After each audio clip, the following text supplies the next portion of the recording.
It's okay. Off your mic. It's okay. Off your mic. Chai! Now wow, people wey suppose talk truth to power don't off mic. And if we talk, now 500,000 they go sama us, call them hate speech. But fear not, my ego don't come. Him go torchlight every corner, nooks and cranny of all these bad people where they spoil our country.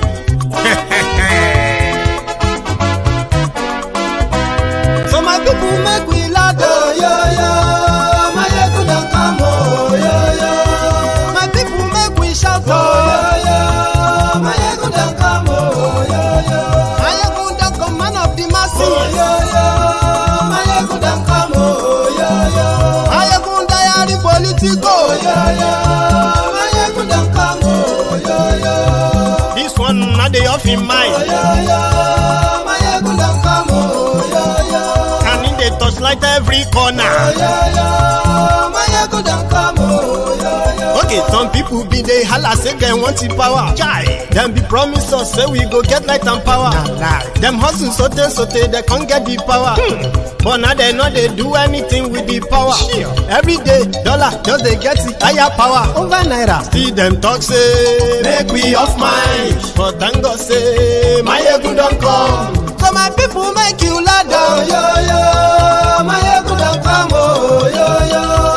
My people make we shout, oh, yo. My ego don't come, oh, yo. My ego don't come, man of the masses, oh, yo. My ego don't come, oh, yo. My ego diary political, oh, yo. My ego don't come, oh, yo.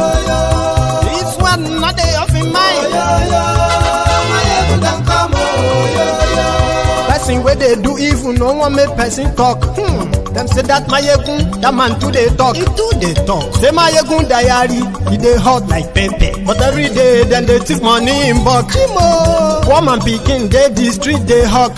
Still them talk say make we no talk. But thank God say my yegun don't come. So my people make you laugh, oh, yo. My yegun don't come, oh, yo. My people make you shout, oh, yo.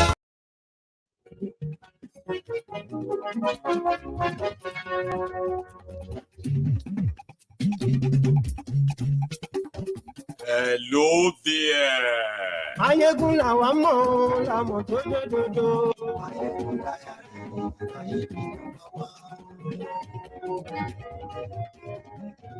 Mayegun la wa mo la mo to dodo.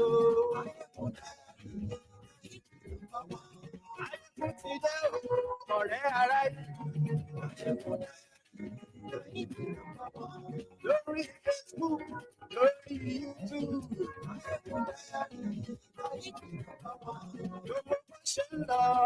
Good morning to you, good afternoon to you, and good morning to you from wherever you are joining me from. This is Mayegun Live.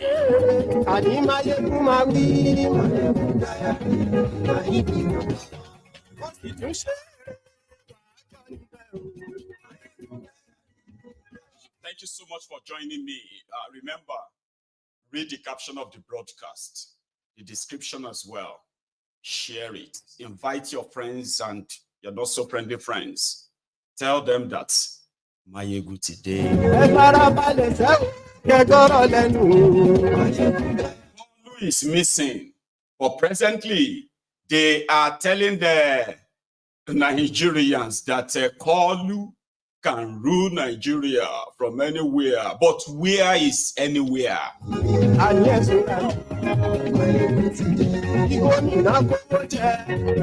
Mind you, this is going to be People's Parliament. So let me tell you about that. If this is your first time of joining us on the People's Parliament, okay, the first hour or nearly it, I will use that to get everybody in the mood, okay? That is you finding the sort of, encouragement to join us. So the People's Parliament is where you, the viewers, members of this temple of truth, okay, including those who don't agree with us. I'm talking about the Buharidins, Buhari Didirins, the Buhari Denotus, the Buhari Dijatus, the Buhari Shukus, the Ungoziaris, the Unnekaharis, the humbled slaves, the voluntary slaves, the sophisticated morons. And your uncles and aunties abroad, the Abroadian Buhari idiots, the Mumumadus, the Bele lecturers, and the rest of them, the Abroadian Buharidins, Buhari Didiris. Majority of them have now metamorphosed into a new, a new epidemic or pandemic, and that is the bat idiots, the bastards. It is an opportunity for you to join us, even if you are a die-hard Lagos-Calabar Oshogbo Alimajiri, the crumb eaters, the crumb chasers, the ass lickers, the all-risers, the Agbadorians in general. Nobody is going to hold your hand. A lot of you have been mostly crickets. You call people keypad warriors, but majority of you are. You can say a lot of things with your keypad, right? Maybe you should put face to that, to that profile. You can be part of the parliament too. Ask those who have been. If you have that much courage or much information, you can join us.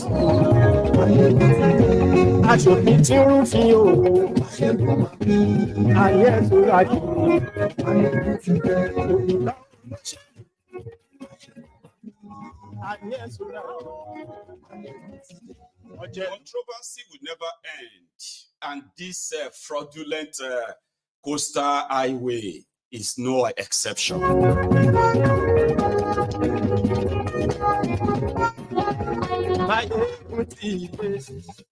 Now, Mutide. So, good morning to you, good afternoon to you, and good evening to you once again from wherever you are joining us from. It is the People's Parliament on the temple, in the Temple of Truth, and you are all welcome to join. There is a link in the comments.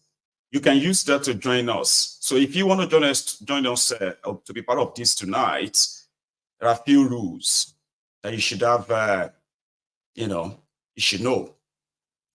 One of them is that the rule of composure and appearance. Don't join this People's Parliament. Don't use that link if you are already on your bed, without clothing, in a dark room. Just watch the program, okay? Please don't join us without clothing on. And don't join us in a more awkward place that could be much like, So at least present yourself in a way that if you are to appear on your national TV, because it is like an international channel, appearance matters. Then composure, which means when you join, please mute your microphone until you are called. The moment you are called, you have everything. You don't even have to talk about what is being said here. Okay? You can pick your own, what you want to say. Use your slot. You will be addressed as a parliamentarian, which means you have 5 minutes to say everything that you have in your, you have in your mind there. Maybe extra 2 minutes. If I ended up engaging you, like, okay, you raise a point and I'm like, oh yeah, that's right. Oh, no, that you get an extra 2 minutes. So when I raise my hand like that, or I say the word, thank you very much. Remember this, please. When I say thank you very much or thank you so much, it's me telling you to round it up. You have less than 30 seconds then. That shouldn't be the time you are now going to remember something you wanted to say again. Oh, sorry, 1 minute. Sorry, my ego, 1 minute. Please don't do that. I would have to cut you off. So let's see how many people we can get on tonight. So, like I said, let me delve you into, get you into the whole program tonight. So thank you if you have shared this. The conversation surrounding the controversial news that the American as well as the French forces were negotiating, or government rather, they were negotiating with Nigeria and few other West African countries that they were planning to move their base or bases to, like from Niger Republic, as these Francophone African, West African countries have rejected the presence of British and American forces on their soil. And as an independent countries, right? So this has been honored by America and France. So they need new place. So the question that, the news that then popped up in the last 48 hours was that the puppet master, the druggie, Kalu of Nigeria, the one that was ready and willing to wage war, lead Nigeria to war with Niger Republic, simply because they removed their own corrupt criminal government, as alleged. So it's none of Nigeria's business. And if it's going to be Nigeria's business, it shouldn't be anything of war. But Kalu was ready to move 15,000 Nigerian soldiers into Niger Republic, carry out an operation that was never really thought through without due process. But it was stopped along the line when its secret got exposed. So that's how far Tinubu was ready to go for France to help them topple a regime that just emerged that is against the interest of France. So why Nigeria? There are many international pacts, according to some observers, right? International pacts that actually prohibit that. But when you are being led by criminals, when you are being led by lawless people, where rule of law, due process is no longer anything, it's now like a luxury, a mirage in reality, doesn't exist, okay? So you can't expect them not to bend anything, especially if it's going to give them validation. So a lot of people have been raising dust about this, and this has now forced them to come out and say they have no such plan. If I were you, I would never believe them until this conversation is completely out of the table, right? Anyway, there is few reactions I want to share with you, just like pointing into some other diplomatic, factors that makes it, in case if Tinubu and his gang, and that's what I suspect. You know me, they are not people you can trust. And when I have my suspicion, I've always been right. I'll tell you my own suspicion of what they would do. Of course, they won't call it military, US or military base. Tinubu and gang, they will even be willing to embark on building the base for them. And they will call it something like maybe joint. Listen to this, and it is still the same thing. It's like talking about Ruga, Katu Colony, and waterway bills. They are all the same to achieve the same objective. Okay? So, Tinubu and gang, who are con men, don't be surprised, okay, that they could come up with an idea that says Nigeria joint military operation, counter-terrorism operation, something. And they will now say America, France, and Nigeria, they are partnering, as if to say they are not partners now. They are partnering. And in order to solidify the plan, they will build a base wherever they want to build them in Nigeria. But just so you know what this really means, if that should happen, listen to this. Monitored on channels Politics Today with Seun Okinbaloye. The credit is theirs. Channels News. A lot of people who are watching us tonight will perhaps be wondering, why is the fear of a sighting of a military base in Nigeria? Just to give a clue onto what America defines as a military base. America categorizes its bases into large or small bases. Now, what it means is that when America sites its military base in any region or any territory, it means that they will have boots on the ground. For their large bases, they will have military installations in a space larger than 4 hectares. That's about 10 acres of land, or worth more than $10 million US. And these bases typically have in excess of 200 US military personnel, boots on the ground, and almost 450 of all the US foreign bases are large bases. The smaller bases, which are sometimes called the lily pads, have less than 10 acres of land and have less than $10 million US worth of military installations of resources. They also will include cooperation of security locations and operation of that site. And they have about 40% of their foreign bases are lily pads, smaller bases. That means that America will have its drones, its military operations, its boots on the ground in those bases. That is a typical. So you have a small American territory in that region. And we have almost 200,000 of such in about 80 countries. And America has almost 400,000 boots on the ground across the globe in their military bases. So for a clearer understanding of what America defines as military bases, perhaps that's a clue. But Prof, give us an understanding why is it dangerous for America to cite their military base? Because in your letter, you cited and you said that it is dangerous for our defense and internal security. Absolutely, because we know within Nigeria itself, there has been a very high level of terrorism and violence ongoing in the Northeast, in the Northwest, in the North Central, and other parts of the country. We do know we've had a very difficult relationship in the last few months between us and some of our northern neighbors, Niger, Mali, and Burkina Faso in particular. The third thing we know is that these 3 countries, when they sent the Westerners packing, have set up new deals with Russia. And Russian advisors and trainers are coming into their country.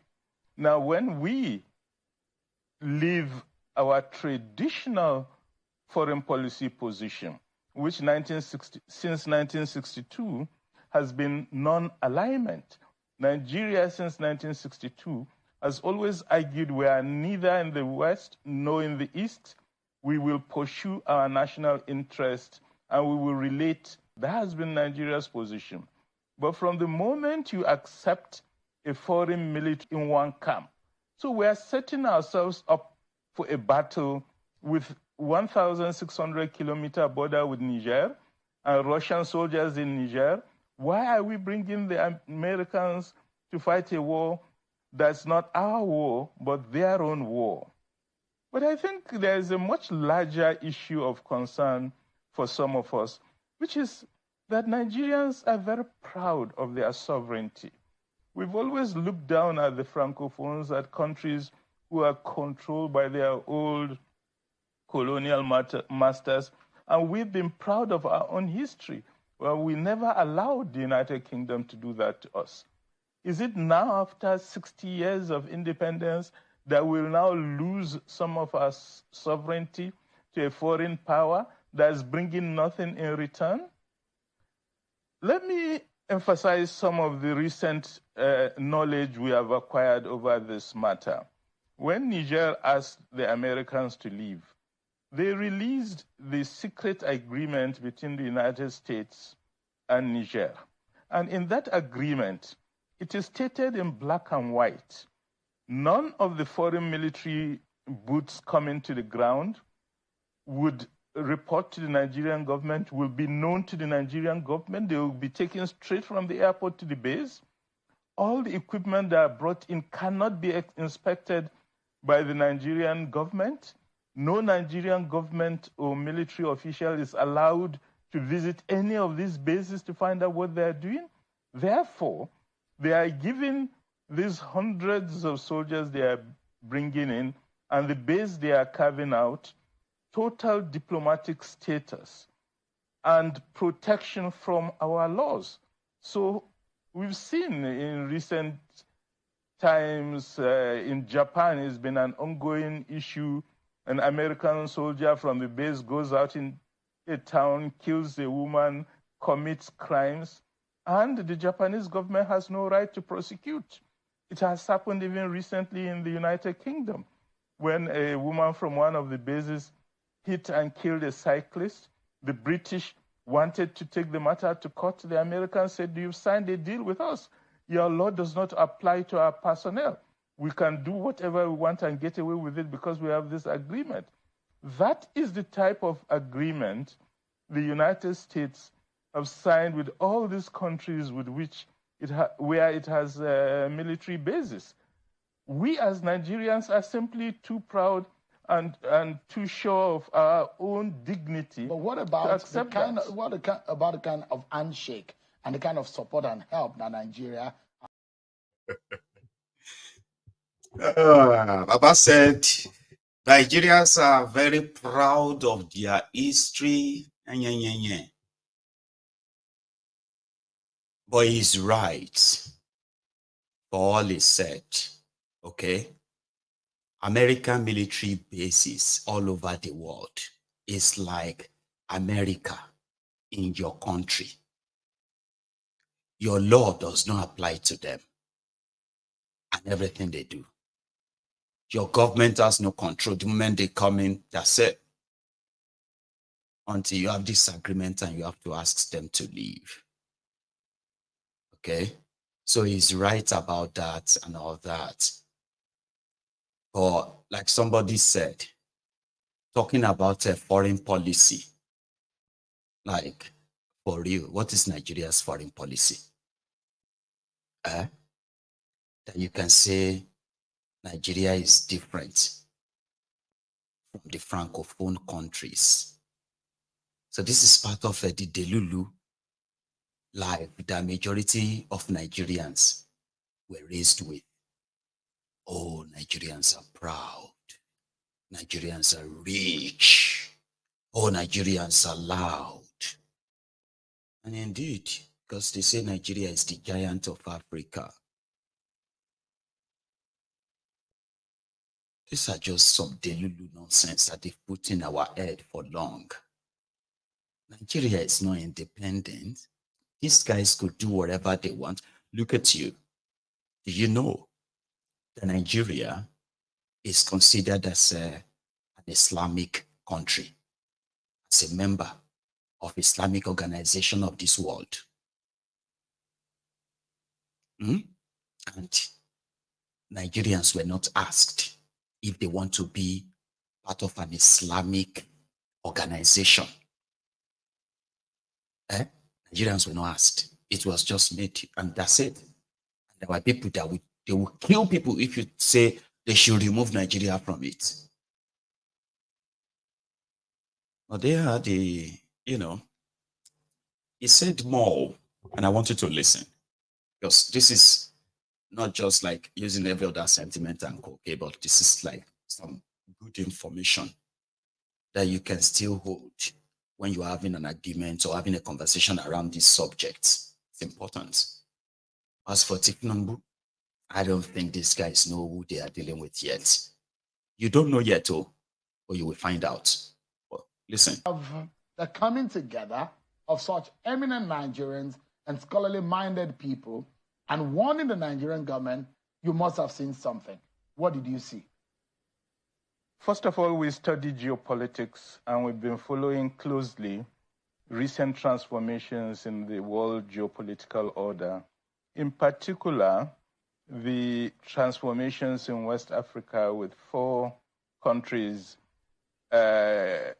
organizing coup d'etat against democratic regimes, 3 of them changing their strategic partner relations from the West, US and France, to Russia, and the entry of the Russian military into the zone. Clearly, the hegemons that are the United States and France that have held sway in this region since colonial times are extremely upset. But not only are they extremely upset, they urgently need new places to redeploy troops that have been sent out of those countries. Just from Niger alone, you are talking of 1,500 French troops and 1,100 troops from the US. You are talking about the biggest zone station that the United States owns in the entire world was in Agadez in Niger, and now they've been told to pack up. This they use for the surveillance of the entire Sahel North African zone right up to the Middle East. So it's a major strategic blow that has happened to the Americans, and their immediate issue is to relocate these bases, these forces, and this equipment within the region. Of course, they've moved some of their forces to Chad, but they found Chad to be too far to the east as far as much of the central Sahel is concerned. And Nigeria, for them, is a strategic location, which has a 1,600-kilometer border with Niger Republic and is close to the other Sahelian countries. So this is the open source that we all know. But I think in addition to this open source, there have been indications of these discussions with the Gulf of Guinea countries.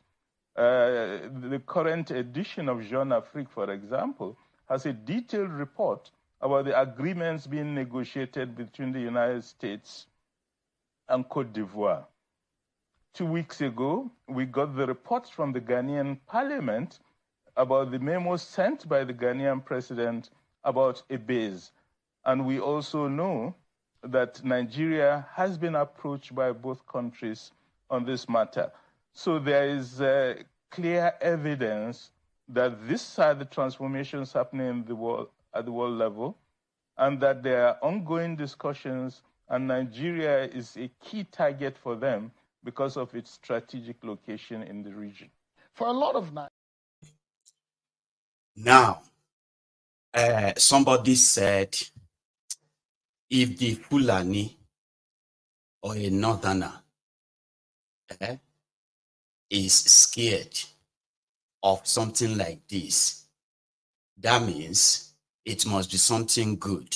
So therefore, they won't believe whatever any Fulani speaking grammar. See, they have messed up with our heads, no doubt. And I don't think it's going to it's going to get cured in this generation. I understand, but there are still people that can do what is called critical thinking, okay? I know, like I said, they've messed up with our heads. Immediately you saw him on there, automatically he's a Fulani. And whatever he had to say doesn't matter to you. Okay.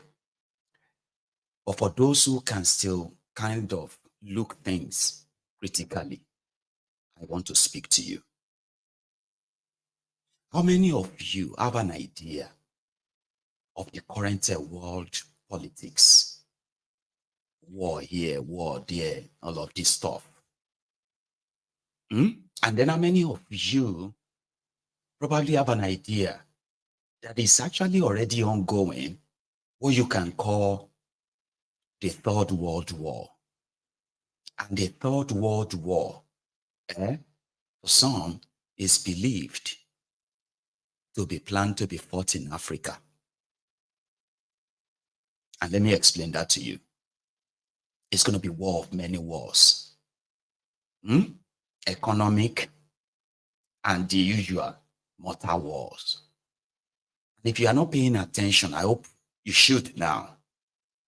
Currently, all over the world, there is a belief among all these guys that the future, Africa, is their future. For some reason, without planning any recolonization or what have you, the last 10 years I've seen the surge in the interest of all these different world power in Africa, in different parts of Africa.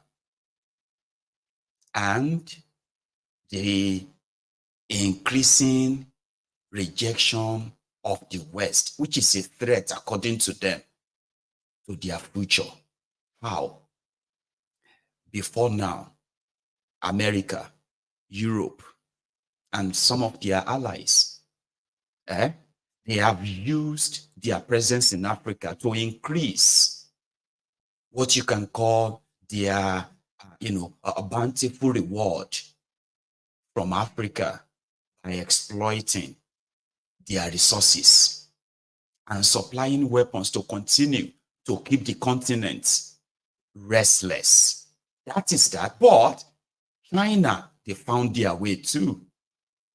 Russia, they are back. And every one of them, China is making advancements. Russia is making advancements. And as these two are making advance in Africa, the West is depreciating. On this, they are now going to some of the supposed non-allied countries. Listen, there is something called NATO, because you know that I mean NATO. And there are also those who are not, there are members of that NATO, and there are those they call the non-allied members. These are people that are not compulsorily meant to be involved in any of their wars that they are waging all over the world against themselves. So in this case, Nigeria happened to be a non-allied of some of this, which means Nigeria could deal with China, deal with Russia, deal with America, deal with Europe, deal with Arab, deal with anybody without any level of allegiance. And the reason why Nigeria has been able, and a few other countries in West Africa have been able to do this, is because over the years, they've never allowed any of these military base and all that in their countries. They signed allied deals where, they have these military exchanges. Nigeria has same. Exchanges is when Nigeria can buy weapons from China, buy weapons from Russia, get weapons from America, buy weapons from Europe. Not many countries have that same privilege because their allegiance have been to either Russia, China, or America.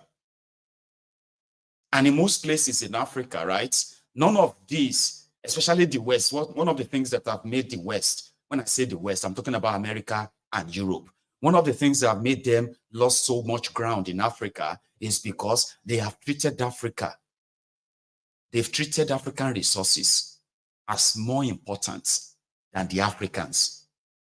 So over the time, they've allowed, in fact, they've helped corrupt regimes to further oppress their people as long as the free flow of the resources. Now, somehow, these allegiances are now changing. The map is changing. So there is going to be future war. And it's no African war. It's the war of resources. It's war of natural mineral resources. And they will make you, Africans, fight the war. So if you are not seeing it yet, maybe you should. So where you are seeing Fulani or seeing Yoruba or seeing this or that, you see, when this happens, you will have no choice to say, if you try, because you have no choice not to participate, you will be conscripted into their war. And many of your young people will die. And this is the ground for it. So with the moment Nigeria takes this, which Kalu, if he's not thinking, maybe they should probably say it loud and clear to him, is that once this happens, whether you are Yoruba, Hausa, Igbo, Igala, Ijo, Ishekiri, Yoruba, Efiki, Tifi, Fulani, Hausa, whoever you are, they will pick you up every now and then. Why they are throwing your young people into their war, your resources will be used to fund it. And again, that's something you should be worried about.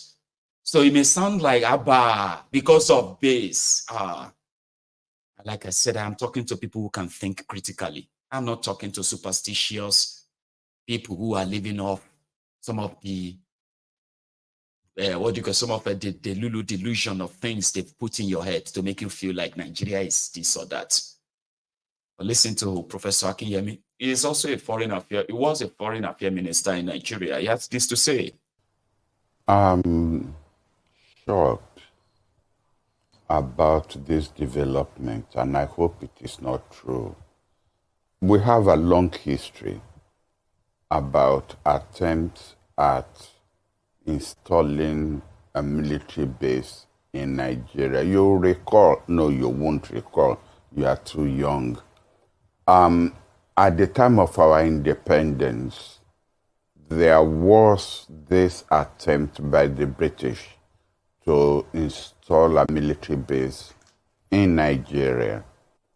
It was raised in Parliament. Students from University of Ibadan came on a march, and there was a brouhaha, and finally they killed that project.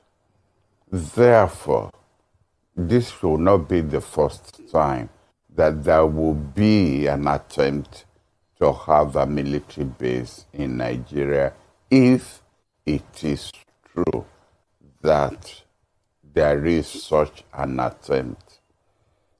The last thing Nigeria wants is to have a military base by a superpower in counterpoise to another superpower, because in a way, Russia moving into Niger, into Mali, into Burkina Faso, the United States moving into Nigeria brings us actually right into confrontation with each other. And that's the last thing we want. I know that we have problems with the jihadists, with ISIS. We have security problems, yes, but the solution is not for us to be in confrontation with another superpower. We will simply, we will maximize our problems. Therefore, I hope it is not true. I hope. Just so you know, you don't pretend, I believe you will not pretend that the war to capture Africa and our resources and use our people to defend the capture has been going on for the past 20 years all over Africa. Let me show you something. Talking about the presence of all these superpowers. You know about the Niger, Burkina Faso, Mali, Guinea, and few of them like that, meeting Russia and getting military support from Russia, which means Russia is building base in those places.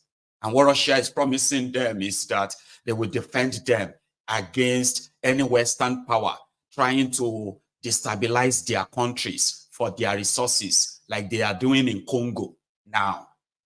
And they took the deal. So that to America is like Russia is there, China is there, and America is disappearing. That is unacceptable. Since America and Europe are pals, right?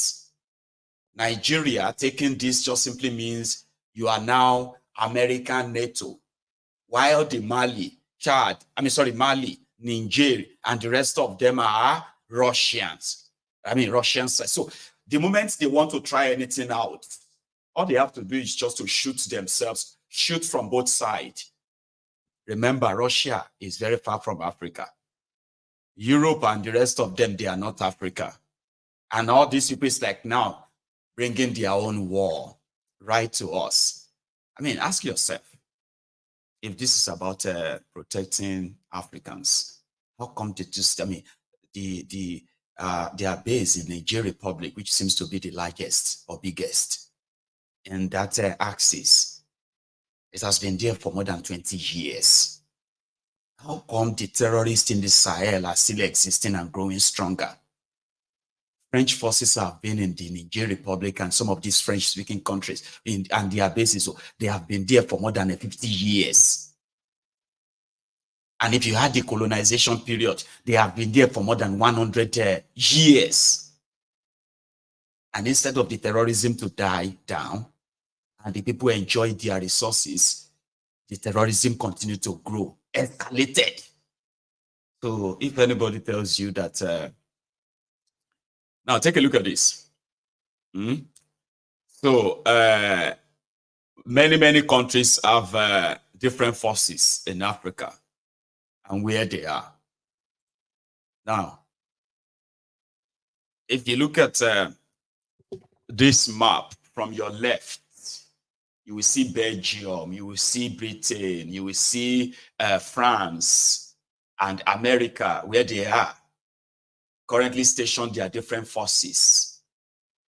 All of this. And in Mali alone, look at that map called Mali. See how many forces there in Mali.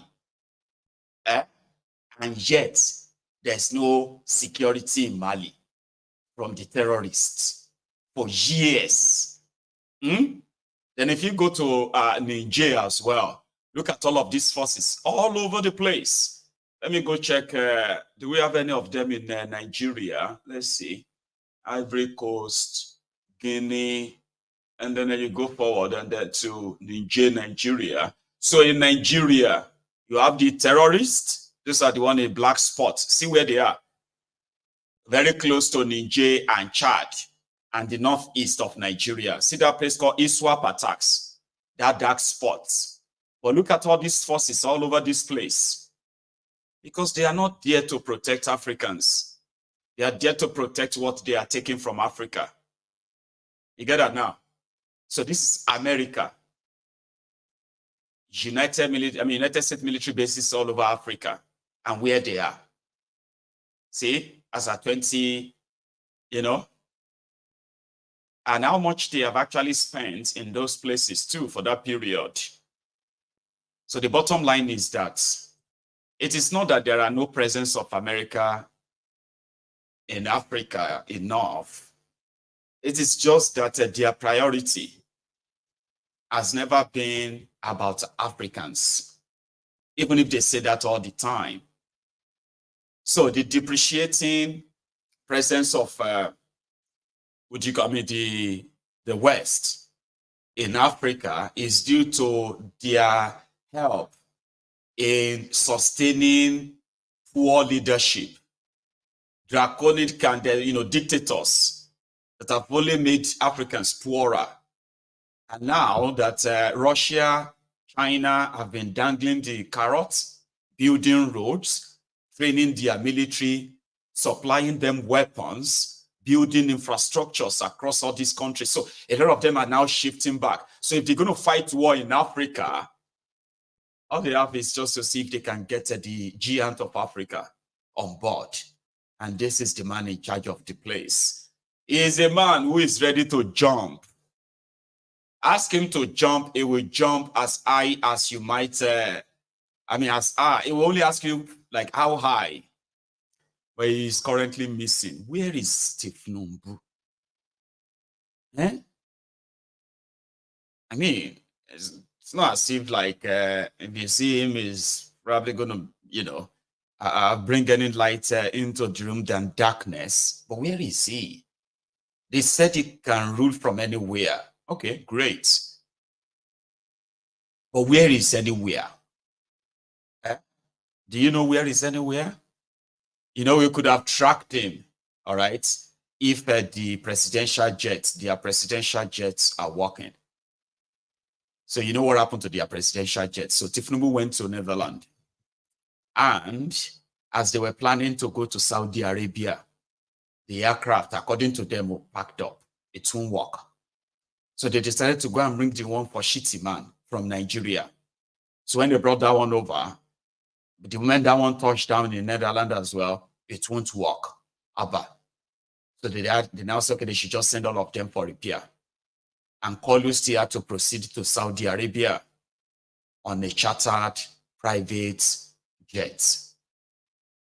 And since he appeared at the World Economic Forum in Riyadh, Saudi Arabia, he hasn't been seen in public since then. I know it could, because you know what they did to some of you who have always been asking, how come Tinubu is no longer shaking? How come Tinubu is no longer slurring when he talks? And somehow, some of you were convinced that he was pretending during the campaign. He was pretending not to be well. Well, should I say, God bless your ignorance, Abi? Well, here is the answer. Tinubu wasn't your president at the time. And he, as much as unwell as he was, he needed to have a break away from the public. But because he couldn't be away from the public. So what was that? It was now being shuttled back and forth. In the process, there are so many lapses. Okay? Some of the times he had to be drugged just to appear at different campaigns. And when he appears, he just say one blah, blah, blah nonsense. And they pack him up again, jag him up again, pump him up again for the next one. So they were managing him to push and push and push. And that's why he never had any TV or any one-on-one interview with anyone without them having to script or record it. But here is what changed. All right. In fact, this was one of the reports, like Tinubu's camp in 2015, when they got the report that Bokwari was very, very sick. Okay. That Bokwari had a very serious terminal illness and he could die in 6 months. Okay, and that was why they felt like he should be president. Soruga will be president after that. So that didn't work. It was like a gamble that didn't last. So similar thing is now being said. This same health report is in the hand of these jihadist Arewa northern rogues. And they believe that maybe he's probably going to die after 6 months, the way he was doing. The way he's, they forgot the fact that you see, this is 2024 now, by the way, okay? But this is 21st century. There are some healthcare that money can really buy, but it's just like, you know, it will only be for a while when nature will take its course, okay? For Bokwari's time, they had to use the body organs of God knows how many people just to kind of, they almost replaced almost everything in it. Kidney, heart, everything in him, just to kind of post him up like that posture you have there.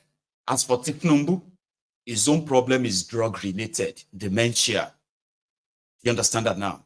So it's called the drug withdrawal, the old age, the shaking, the slurring, and all of that. They were drug-related. So what did they do for Tinubu?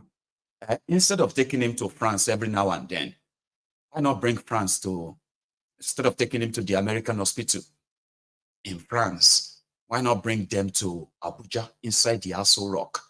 Get him jagged, get him pumped, let him rest most of the time before he actually goes out there.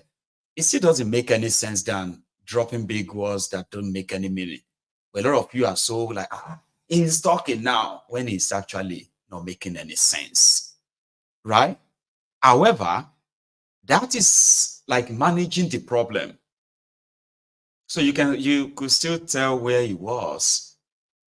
But the last 8 days, nobody has heard or seen Tinubu. I'm not like concerned though. I'm just saying, if he can rule from anywhere, the question is, where is anywhere? If it's in Saudi, if it's in German hospital, or if he's back to the American hospital in Paris, the ideal thing is just to say, oh, he's ruling you from Paris, or he's ruling you from Saudi. In fact, some of you are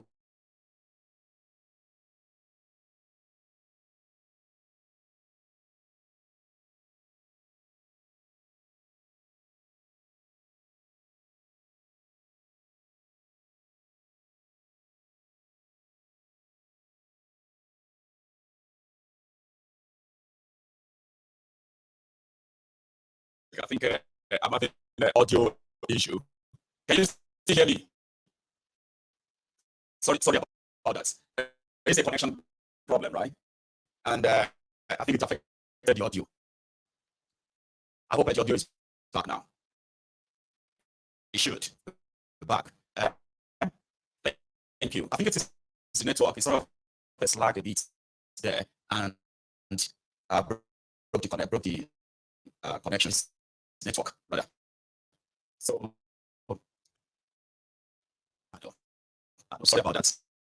You see, network can be a little bit funny too. Okay, but the sound is back, right? If I know. So if the sound is back, which I think it should. If the sound is back, someone said it's not clear. What does that mean?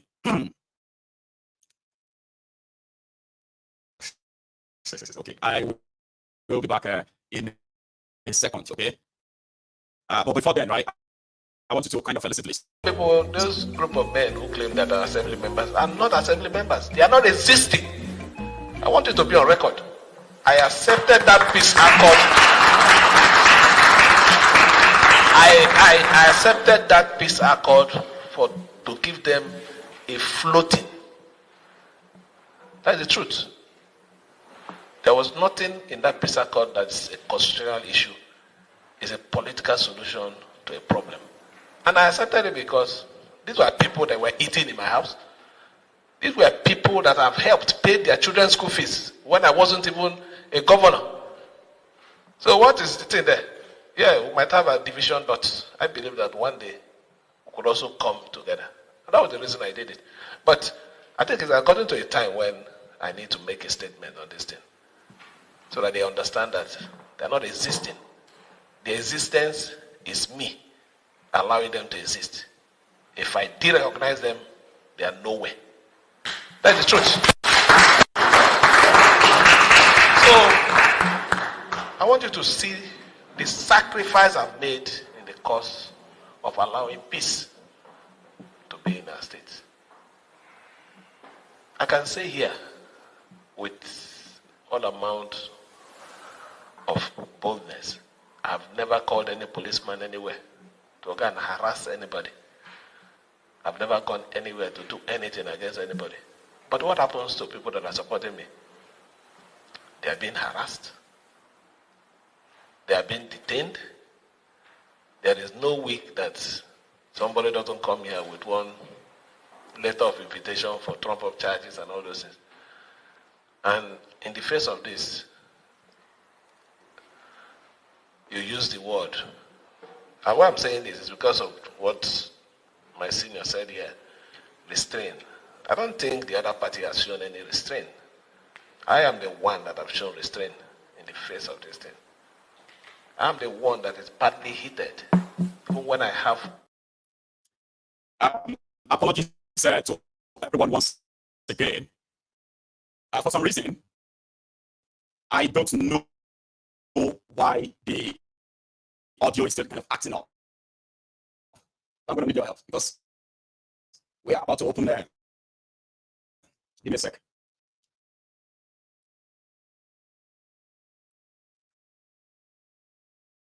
So for some reason, I don't know why my voice or my audio is really acting up. Just give me a sec, okay? I'm going to go try and fix that. I'm so sorry. Sorry about this. All right. Well, let's see if the network is okay. Then let's people, those group of men who claim that are assembly members are not assembly members. They are not existing. I want you to be on record. I accepted that peace accord. I accepted that peace accord to give them a floating. That's the truth. There was nothing in that peace accord that's a constitutional issue. It's a political solution to a problem. And I accepted it because these were people that were eating in my house. These were people that have helped pay their children's school fees when I wasn't even a governor. So what is the thing there? Yeah, we might have a division, but I believe that one day we could also come together. And that was the reason I did it. But I think it's according to a time when I need to make a statement on this thing so that they understand that they're not existing. Their existence is me allowing them to exist. If I de-recognize them, they are nowhere. That's the truth. So, I want you to see the sacrifice I've made in the cause of allowing peace to be in our state. I can say here, with all amount of boldness, I've never called any policeman anywhere to go and harass anybody. I've never gone anywhere to do anything against anybody. But what happens to people that are supporting me? They are being harassed. They are being detained. There is no week that somebody doesn't come here with one letter of invitation for trump-up charges and all those things. And in the face of this, you use the word. And why I'm saying this is because of what my senior said here, restraint. I don't think the other party has shown any restraint. I am the one that have shown restraint in the face of this thing. I'm the one that is badly heated, even when I have all the instrument, government instrument, to cause the disaster. But why would I do it? This is a relationship that you eat together, you drink together. Why would I forget those things? So even when I act knowing fully well that there's a relationship which is bigger and greater than any other thing. And I hope it is fixed now. I do not have a clue why our broadcast is being jammed. Maybe America and Britain, I'm sorry, America and France are trying to say, shut up there. What are you talking about? Like, we could make you not be able to talk again, but I don't think so. But that would be like superstitious. So let's put that aside. Anyway, so I hope this works now. If you can hear me loud and clear, just say, yeah. So my own 1 hour is gone now. And I actually have a few other things to share with you, but I'll just keep them to myself until when I have my own shot of, the prime time. So if you are interested in being part of this chat tonight, please use the link. Yeah, there is a link in the description of this video. Okay, please use that in joining us. Currently, I think there are some parliamentarians already waiting. But for those who have put on their their cameras, I want to say thank you. For those of you who haven't, we'll wait for you to do that. But there's somebody in the house that I can see in the studio right now. Do you want me to say or just show you him? No, I'm just going to show you him instead of saying. Now, the first parliamentarian tonight, a very, very, very, very popular face on his first appearance on this platform, right? He's back. Seku, my brother.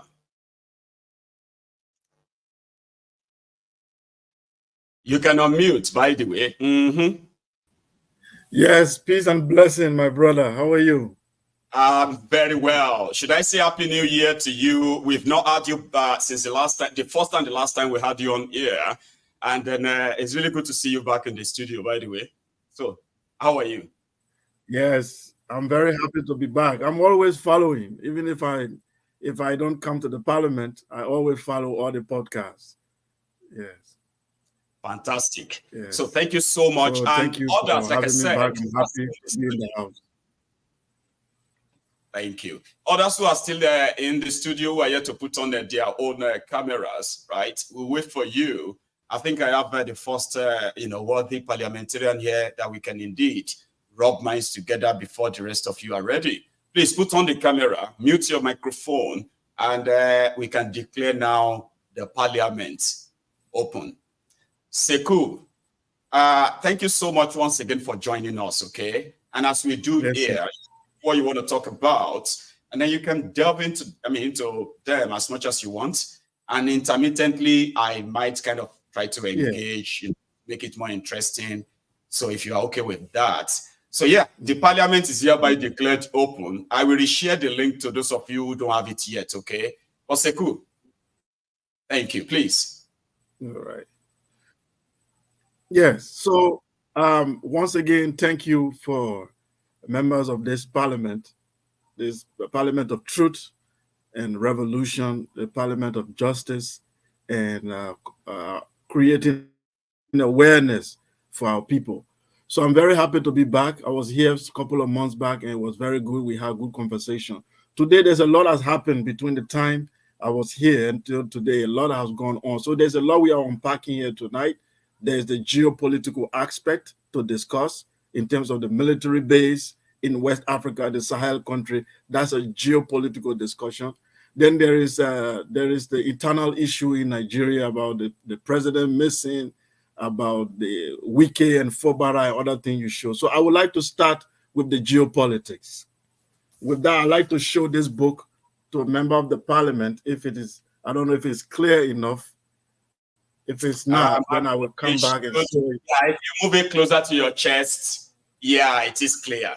That way, if you move it closer to your chest, closer to yourself, yeah, okay, you can come properly, I believe. Brilliant. That's okay. Right. Yeah, we could get that now. Thank you. I think because I have to remove the background. Yeah, I put a blurry background. I think I don't know how to. I'll take it out later. So this book is called White Malice. It's written by Susan Williams. It's about how the CIA in USA have entered into Africa since the 1950s and 1960s. And their job is to recruit our elite, our politicians, those who are potentially to become president, or those who are likely to have power. They recruit you sometimes knowingly and unknowingly. Their job is for you to work for them. And I'm sad to tell you that most of our leaders on the continent were actually assets of the CIA, including my own country, Liberia.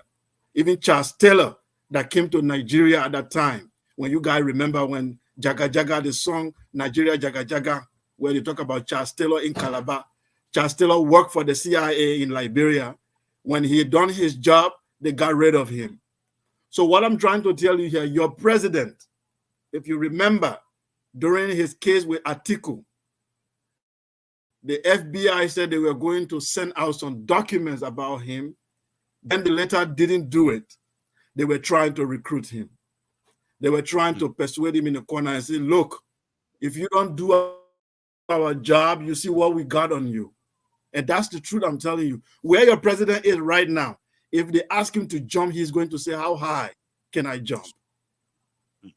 Yes, that's all I can tell you. The leader you have right now in office, he is a puppet. And I said this on the day he got in office, that he has been a puppet since he was governor, in fact. So right now it's even going to be worse. And the Northerners are against it. They have their own interest. Now the security is not actually their interest, but they have other interests that they are trying to protect. So now let me tell you also the implication of having a military base in Nigeria. Nigeria is a potential superpower, or was, or used to be a potential superpower for West Africa and Africa as a whole.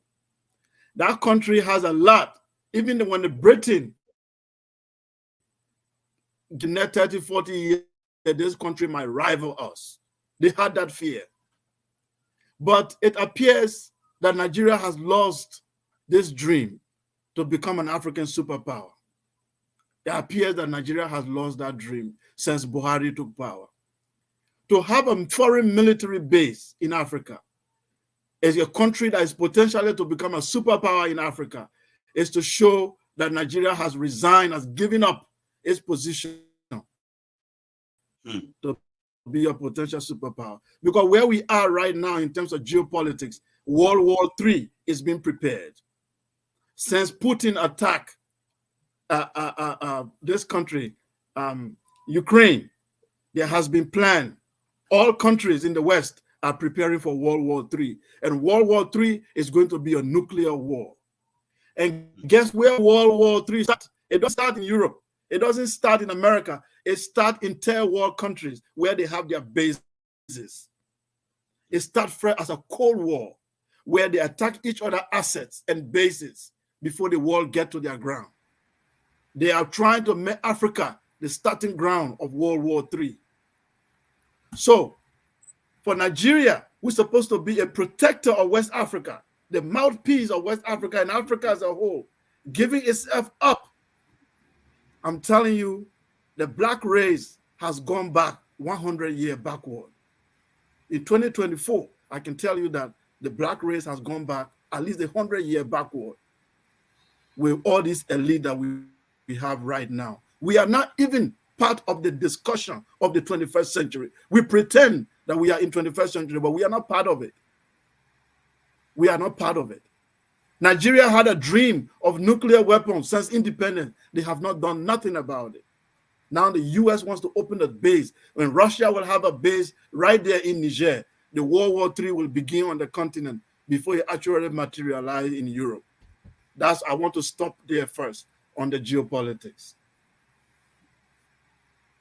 Seku, thank you so much. While you kind of take a breather on that, I have another parliamentarian who has joined us tonight. So, sir, as usual as well, okay, it is yet to get busy. Some people are still thinking, should I join, should I not? So I will just enjoy our time until we have more of us joining tonight, sir. However, the People's Parliament, as you know it, you can choose what you want to say, what you want to talk about, or pretty much share your view on this current topic to continue sounding warning to those who are in charge that don't make this mistake, or else it will be the biggest of all those mistakes that probably Nigerians have been made to sort of live with.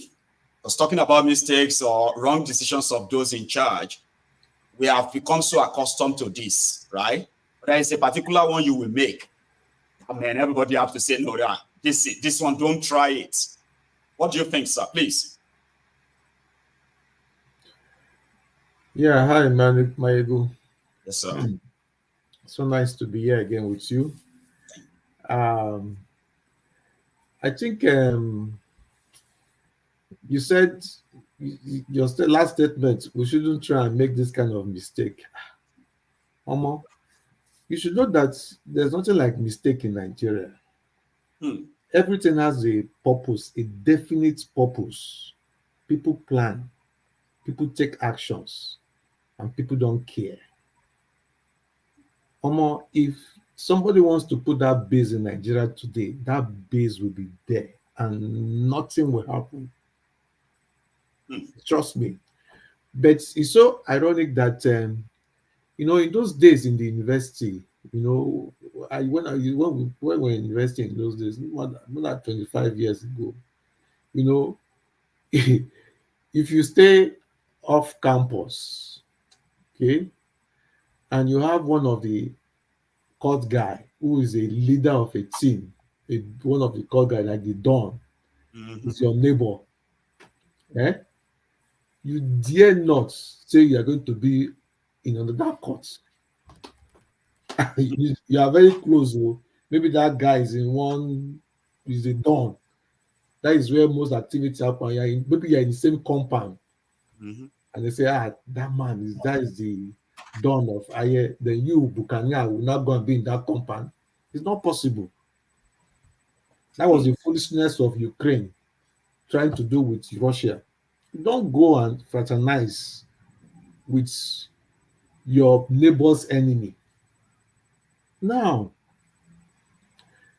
it's so ironic that I've listened to commentators speaking about these things yesterday, and it's so baffling is that nobody is even talking. Everybody's just speaking from two sides of their mouths, just to be careful not to offend the establishment. Now, you should know that US has a strategic interest in whatever they do. The strategic interest of the US in the US planting a base in Asia is quite different from that in Europe. It's quite different from that in Poland or wherever else. It's quite different. Can Russia go to Mexico to go and plant a base? Will the US allow? If the US is coming to Nigeria, mind you, the strategic interest of the US base, maybe in Japan, in Asia country, will be quite different from that in Africa. We've already known from beginning, even without telling us, even for what happened in Burkina Faso, Niger, that the strategic interest of the Western world planting the base in Africa was solely to protect the mineral resources exploitation, was for exploitative purposes. Somebody said, since the US base and the French base is out of the Sahel region up north of Nigeria, that is Chad, Niger, that there's now a free ride of the terrorists coming to the border close to Nigeria. And so we need the US base. For goodness sake, is that person a dumb person? Was there no French and US military base in Niger when the terrorists were having a free ride everywhere, left and right? That is not, if American base is going to be in Nigeria, it is to protect and escort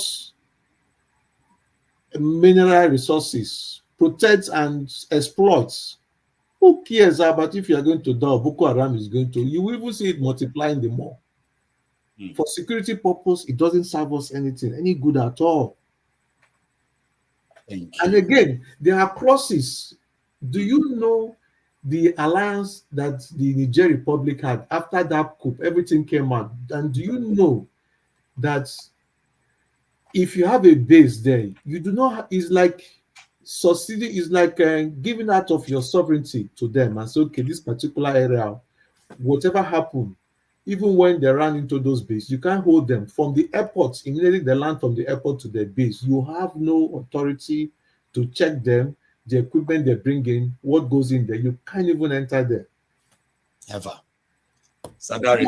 You are sitting your... So I don't even know why this should be a purpose. Like you said yesterday, Kolu will want to use it to when he's looking for, what is it called again? Because validation. He's looking for validation of the election for the Western world. So right now, just like Seku said, if you ask Kolu to jump, he will ask you how far, in as far you can validate his position as the president of Nigeria. Any Western world that is ready to validate his election as the president is ready to do anything for that person. And everything. Sadari, thank you so much. There is, you probably still have one or two to still add to what you have said already, sir. So we'll get to that. There is these three parliamentarians in the studio. See, the reason why I'm kicking you out is because what is the point of you sitting there, putting your camera off? What is the point? You can just sit down and watch the program at home, okay? Like you are doing, like we are all doing now, eh? You can just sit right there and watch it. There's no point in sending requests in and then turning your camera off. So I can ban you from sending requests. Agu, maybe I should mention your name. I don't know if you're having a problem with your device, okay? Please, if you can't put on your camera, I'm going to have to ban you from sending that request. For the last time, I'll kick you out, okay? But others, please put on your camera. That's to show that you want to be part of this, all right? I don't know why that is even so hard for us. Seku, I am coming back to you simply because I believe that you have more than just what you've said so far on this, the disadvantage or even the error this is going to be if we should, by any mistake, right, have this kind of base, especially in Nigeria. Now, you said something about Nigeria being a target because it's strategic, their plan. Part of what I've also heard is that, like you said, so they can't really go to Chad. Chad is like, it's going to be a bit far from the, it's like far from the east. the presence of Russia, in this, and also expanding, because there are other places Russia is also building the same base, right? So America and the West generally, with people we have in Nigeria. I want to talk about Nigeria. Okay, let's kind of put that, because sometimes Nigeria could represent what other West African countries represent too. So Nigeria being a target, and Nigerians who have pretty much like, we are mostly like captured right now, in the truest sense of it. So we don't really have much say. The reason why you're having this conversation today is because we are being kind of rude by people who don't give a damn about what we feel or whatever we say. So, and to make it worse, this Tinubu's government is different from every other government or regime you've had in Nigeria. It's a specialist in propaganda. Now, looking at all this danger that they could have their way and all that, okay? So what does this mean to an average Nigerian? Because if you want to ask people to reject something, you actually want ordinary people to understand what they are rejecting without them being misled with this, tribal, ethnic coloration to everything in Nigeria today. Talking about real danger here. So what would you kind of manage to point out to an ordinary person what this means if it should happen, or they fail to listen to the public outcry? What does this mean in practical terms? First of all, I would like to speak to young people. Some of us who watch Hollywood movies. Hi. We watch watch Hollywood movies a lot, American movies. So we are printed. There are two lies that we got from the American movie. The first one is America is a Christian country that wants to protect Christians around the world. That's a lie number one. Lie number two, America is fighting Islamic jihadis around the world. America is protecting the world and getting rid of jihadis. Lies number two. That's two. Lies number three is that America protects democracy around the world. Those are three lies. How do we know? The number one allies of America in the Middle East after Israel is Saudi Arabia. Saudi Arabia is a monarchy, a ruthless monarchy where women don't drive. But they are number one allies of America. Women don't drive there. No democracy. You can't protest in Saudi Arabia. No protest. The king is closer to God. When the king says something, alhamdulillah, everybody follow. So America protects them. Do you hear America criticize Saudi Arabia one day? And they still behead people in Saudi Arabia for crime. They cut people's hands off. Their justice system is like 13th century. But America never talk about them.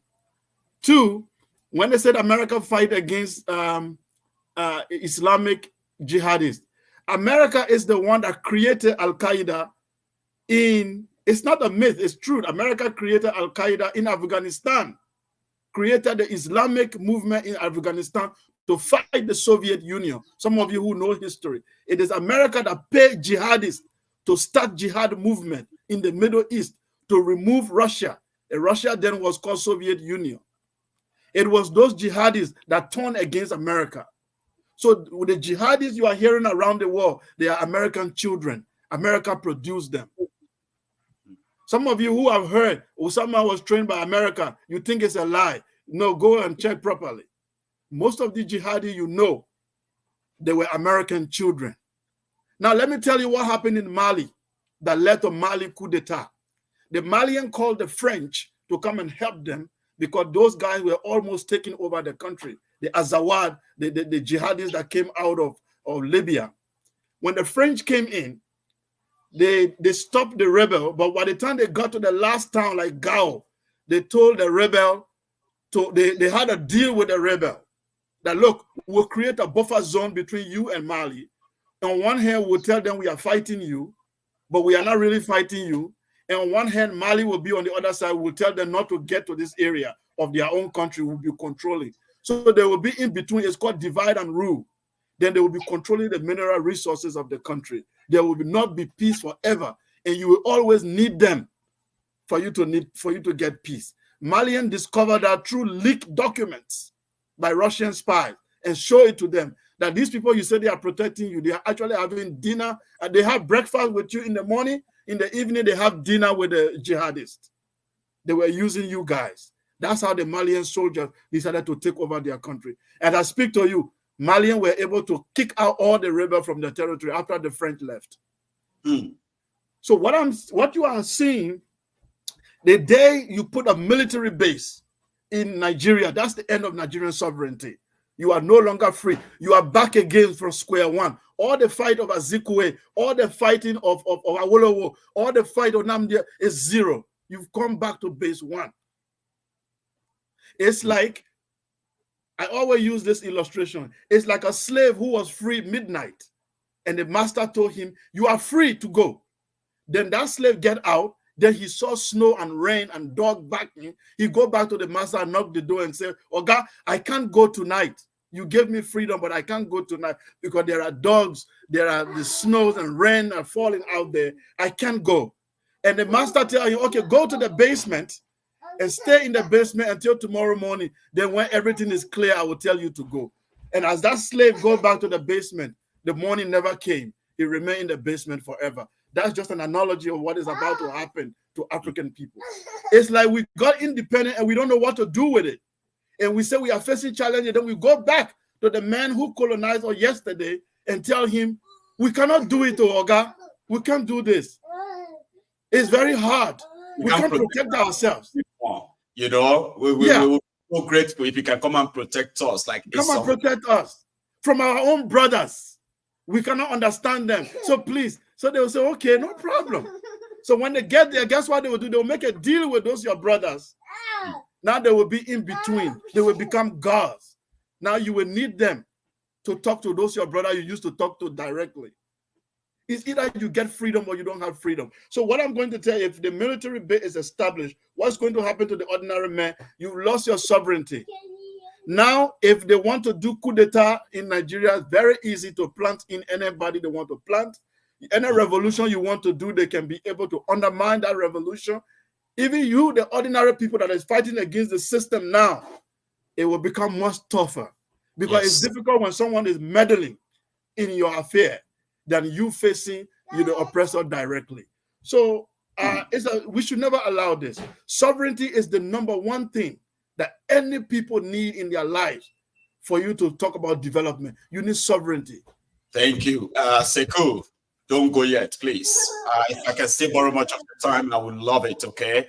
But let's go to Vine Maxwell, Oluke, and Walter Ochozo. So I'm going to stay with Vine. So Vine, I'm coming to you then. We're going to go to Oluke, and then we're going to go to Walter Ocho. So how are you, sir? Okay. I'm fine. Sorry. Can I go? See, this is how we're going to do it, okay? Sir Maxwell will speak next. He will yield the mic to Oluke. Oluke will yield it to Sir Walter. Now, if any of us still pretty much have anything, don't worry. Just say your things in 5 minutes, okay? You can wait, okay? You don't have to leave, all right? I can come back to you, and then you can add anything else you've forgotten, okay? But let's go. Sir Maxwell, sir, please. All right, thank you, my brother Mayegu the General. I've been watching you for several times now, several occasions, and I cannot doubt, the doggedness that you have and the strength. I do not know where you are getting your strength from, the General. But I am by Maxwell. My mom is from eastern part of Nigeria, the Igbo side. And my dad is a Ghanaian from the upper east of Ghana. Oh. And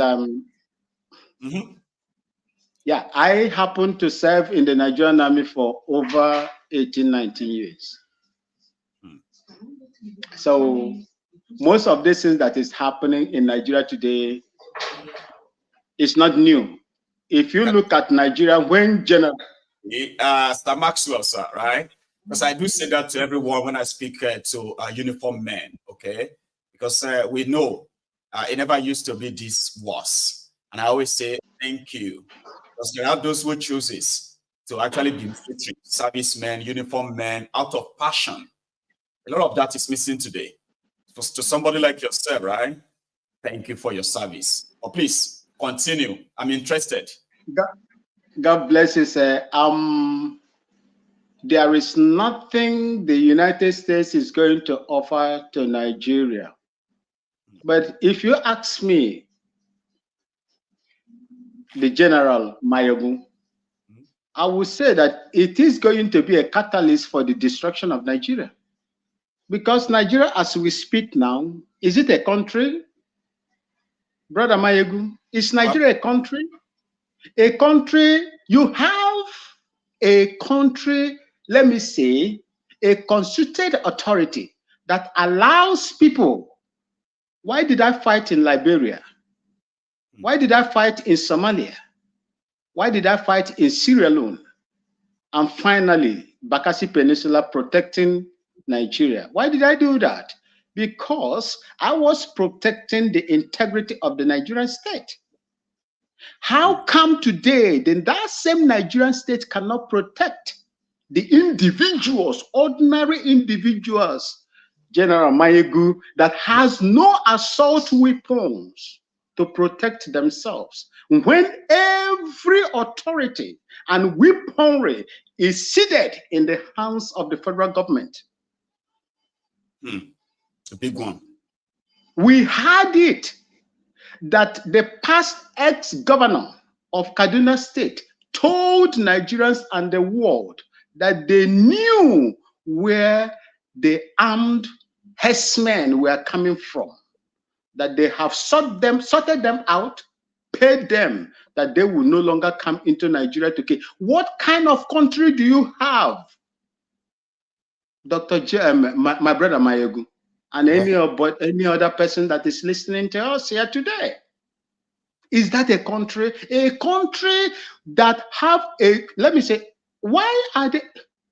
We fought in Liberia. I spent 3 years, 8 months fighting in Liberia as an economic soldier. We know what we did there.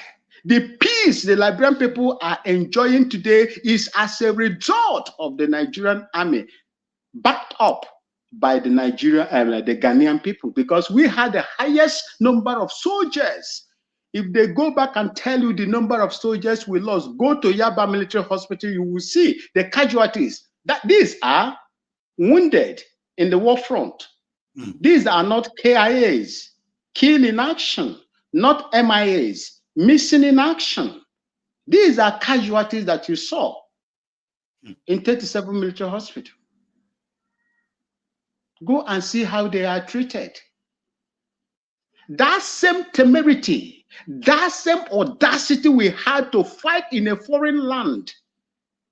Why is it so difficult for Nigerian soldiers to do the same thing in Nigeria? In your own normal terrain. This is not a different terrain. Far away from Nigeria. This is your own terrain. Nigerians 1991-92 fought in Yugoslavia. When Croatia, Bosnia, Slovakia, Slovenia, all of them broke out because of the Serbian war, the Milosevic war. Nigerians went there and they performed, headed by Musa Bameyi. He was the Sector North commander, Major General Musa Bameyi. They call him Kurat. Most of you that speaks or understand the the Serbian language will understand what they call Kurat. Kurat is a madman, because he was acting like a madman. He was beating them left, right, and center, including the Lieutenant General of the Serbian commanding officer.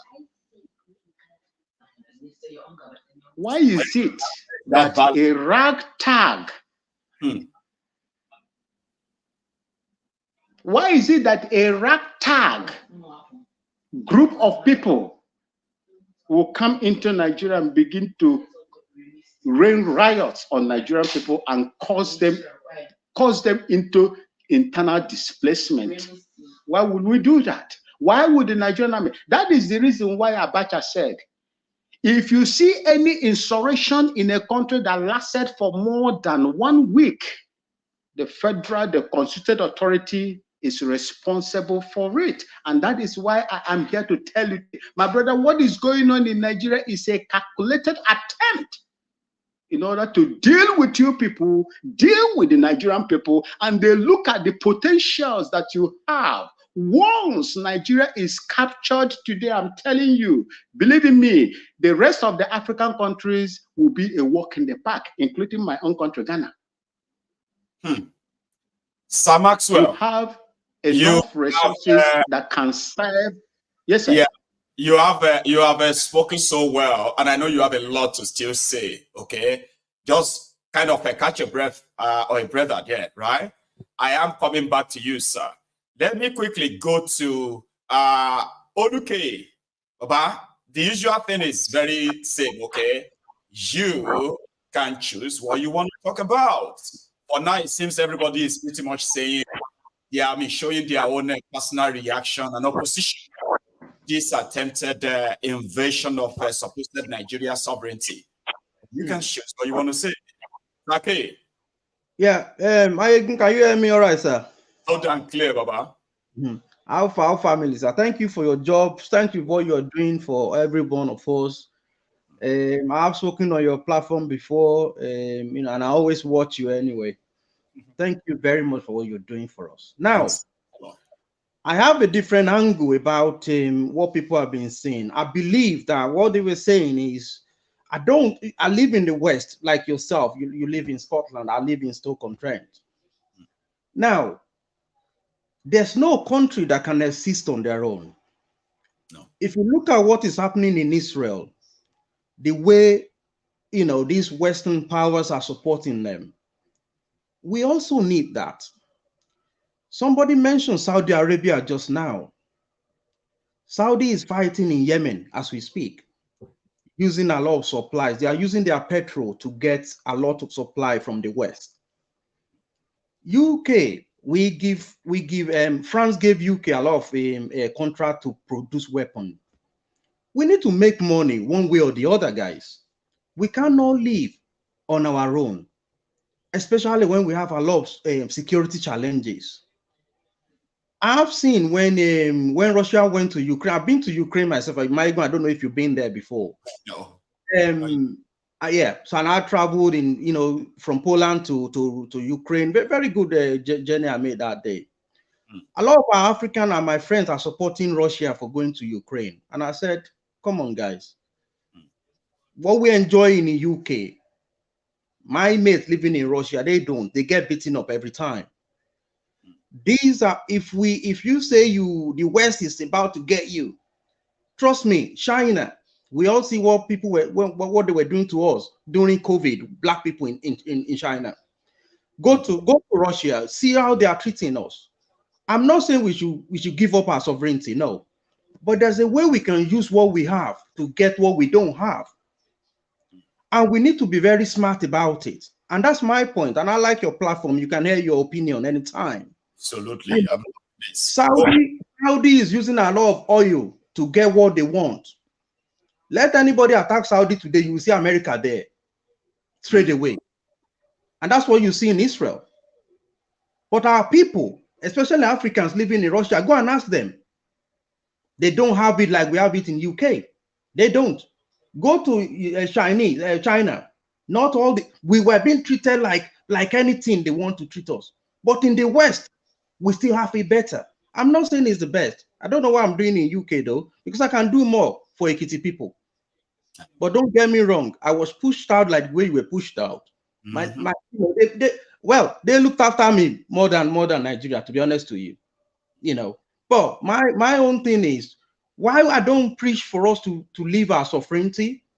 We can't really, our army can't really do. See, like you said, Mayegun, in the northern area, if you want to farm, they need to contact the bandits to get a piece of land for you. That's right. So we've lost. There's no security in my local government. Ikole local government, two obas were killed. That I'm from Ikole, I'm from the same local government. So sorry, man. So, Oga, we need to use what we have. We need to be smart. We need to use what we have to get what we don't get, what we don't have. And that's my point. Everybody that have been speaking, I do understand them, but you cannot exist on your own. It's either you pitch your tent with Russia, which I don't, honestly, for Russia, God help you. But where do you go? China? Thank you very much, Mayegun. God bless you. You know, I love this, right? And in fact, right, our viewers, okay, I bet they're having the best of time right now where they can disagree, because as they are disagreeing in the comments based on your views or your opinion, it's just to tell all of us here that we can all have different opinions about same issue. What we need is just to listen to ourselves.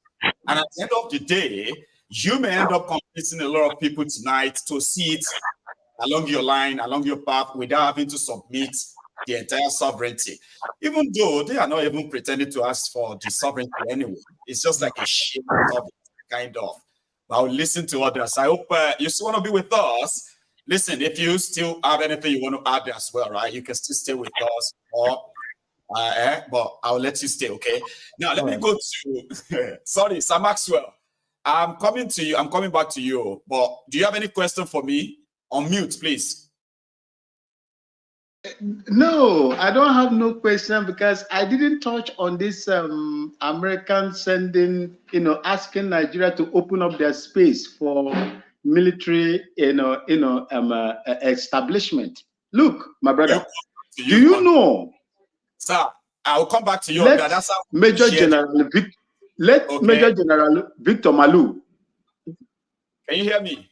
Okay. So I'll come back to you. Okay, I'll come back to you now. Once we share this slot round, that's how we make it like, okay, you have extra things to add. You are going to have your shots, sir. Thank you so much. Now let's go straight to, where is the other parliamentarian that was supposed to speak after Oluke? Okay, it will come back. And we also have the Word of God Outreach TV with us. Sir, thank you so much for joining us. I've got my brother from Dubai. So great to see you.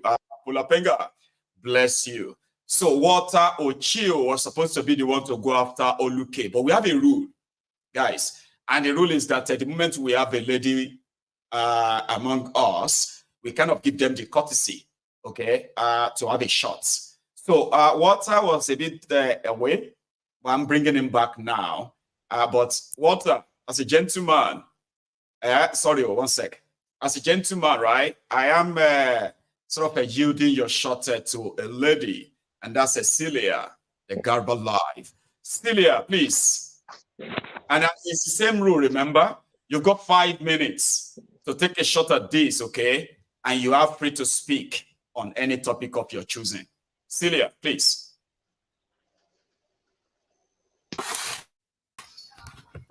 Okay. Hi, guys. So thanks for the opportunity. By the way, you guys are awesome. You're amazing. Actually, I have 2 minutes because I need to go get my daughter from school. I hope I'm loud enough. So when it be kajapomo, kamugari, whatever the instruction is. What is this? Agbado. I didn't call anyone's name.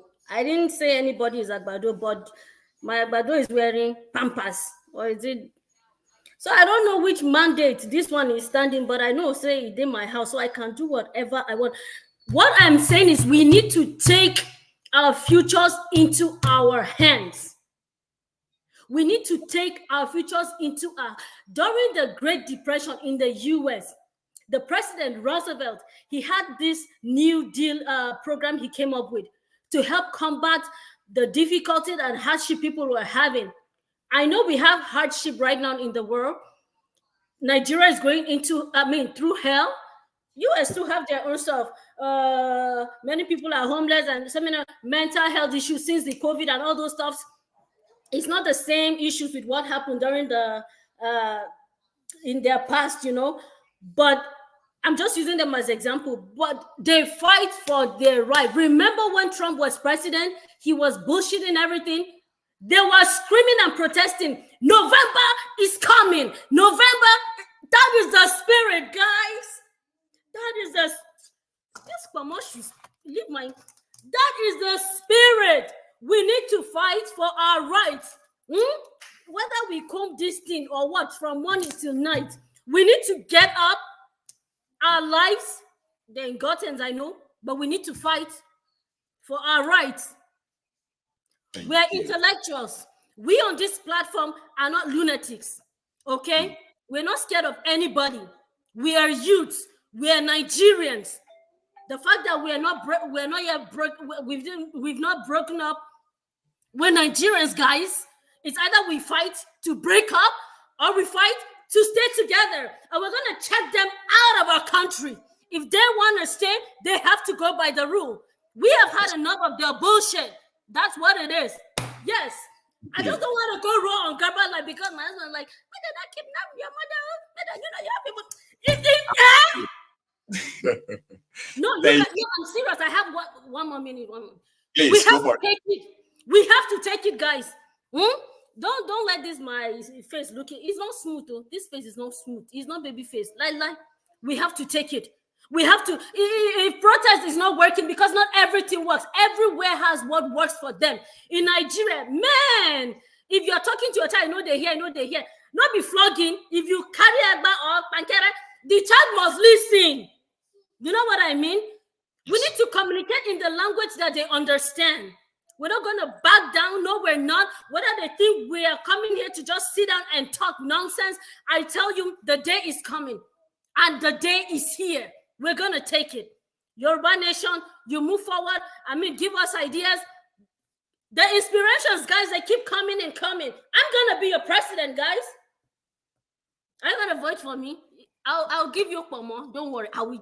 This pomo is very delicious. You like to taste it. So what am I saying? In the time of poverty like this, the economic principle of Yusuf is what everybody should apply in his own lives. Eat little, save more. You don't know what is happening. $1 was just 800 naira or thereabout a couple of months ago. Now $1 is over 1,000 naira. How much will it go? Nobody knows. Torito and say falafulu. Ogba salary ikilawa.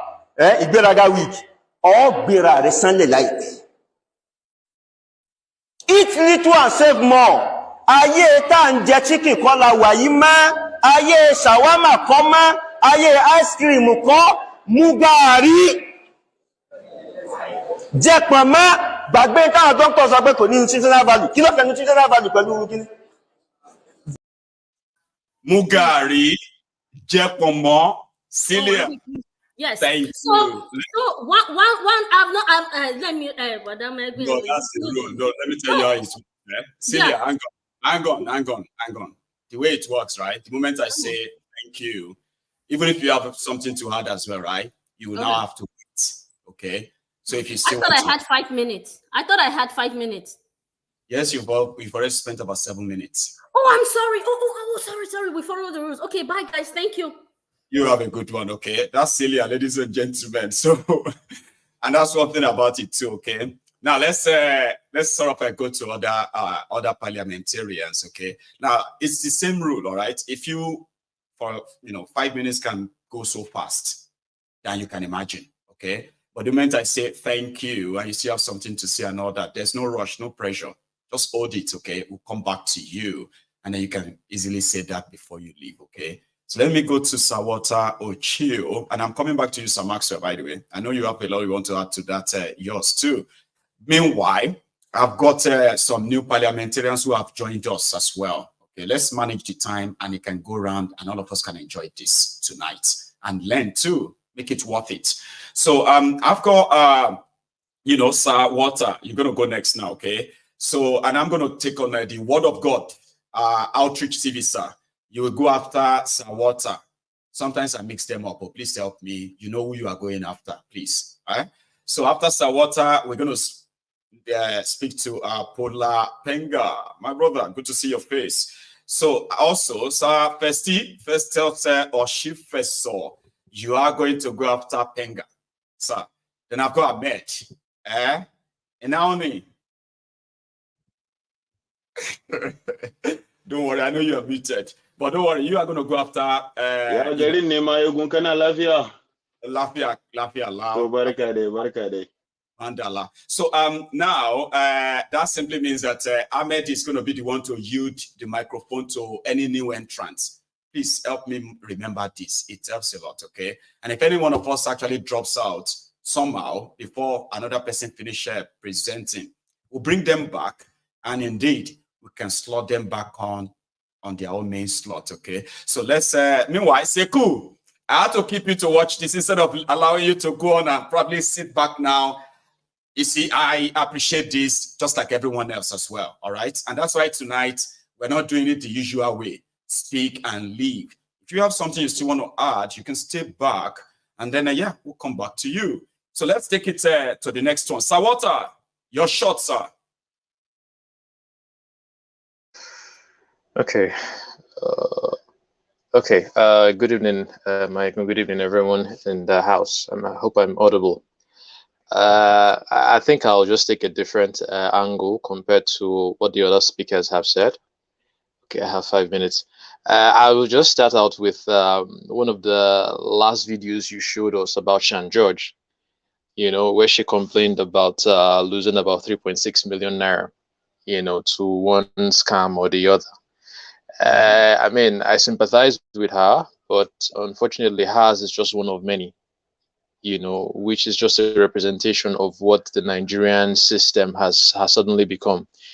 You know, to get by now, it's pretty much you have to, like, you know, rob Peter to people, or rob people to have to get by, to have your way, so to speak. You know, it's really a very, very sad one, but then it is what it is. Michael, please, regarding the demolition that happened, I think it was Mende. I wonder, I don't think it was an Igbo person's building or buildings that got affected, right? I think it's the shege was spread around, right? Like everybody who is a landlord there. I mean, it's the, I'm sorry, the voice of they are like Igbo, Yoruba, or a view, of course. Okay, so what you have been saying all this while is pretty much being manifested, which is the fact that, you know, all these guys who were saying, no, Igbos should leave, this and that, that and this, you did say that after they have sent us Igbos away from maybe Lagos State or maybe from Yoruba land, the others who are also Yorubas or similar close to Yorubas as well will start getting affected. And a similar thing is happening, which just epitomizes the greed of the ruling class in Nigeria. They really don't care. It's not a case of a religion or tribe, or it's their own clique. If you don't belong to their clique, you will get kicked out, you know. And this is something that we expect to keep going forward, you know. Your question there, whether we still what's it called now, invest in Lagos real estate. I begin to wonder if people still think about doing that, really, when you see what is happening, because these guys will keep grabbing lands. I think my family was also a victim of something like that. My dad bought a land sometime in the past in Aja, I believe, years ago, spent so much money on it, you know, in the hope that later in life, some 10, 20 years or thereabouts, he would be able to get good return on investment when he intends to sell it off. It was grabbed off him.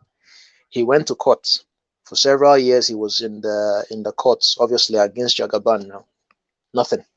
It was as bad as, you know, he was going to courts day by day, to the point that he got broke. He couldn't pay the lawyer to keep going. So what he then suggested was, okay, you know what? Since I can't pay you, lawyer, go and do the case on your own with your own money. If we win the case, you take 3/4 of the land. That's what he had to let go of. 3/4 of the value of the land. He offered it to the lawyer. Unfortunately, even that didn't work. I think they began to threaten the lives of, I think, both the lawyer and my dad, and then they just had to hands off entirely. So all those years of investment, all the monies that he was hoping to have gotten, the return on investment he was hoping to have gotten, you know, all that just poof, smokes, went up in smokes. You know, it's really unfortunate. Really, me, I would always advise people, forget about investing in Lagos State. If you have something you can do in your village, in your own hometown or something, it's preferable you go on and do it over there. Last thing, I think I have 1 more minute, is the fact that you did say that, I mean, not that you did say, it was what was said. When this guy, Tunde Onokoya, the chess master guy, who was able to, you know, do a marathon chess game and all that, and he was able to get funds. I find it very surprising that Sonweku suggested to him that he would help him. I think there was something he said that he would help out, whether he was going to do something to help out in rehabilitation. I can't recall exactly. I'll help you repress it and you get your 1 minute back, okay? This is what I said. You know, Sawata, this is what I said. Tunde was raising money to send poor kids who are out of school back to school to give them education.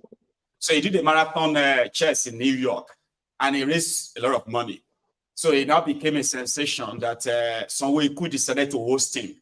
And Sonweku now said, Lagos State government is going to partner with Tunde to make sure that children get education. And I'm like, what? But yeah, go on.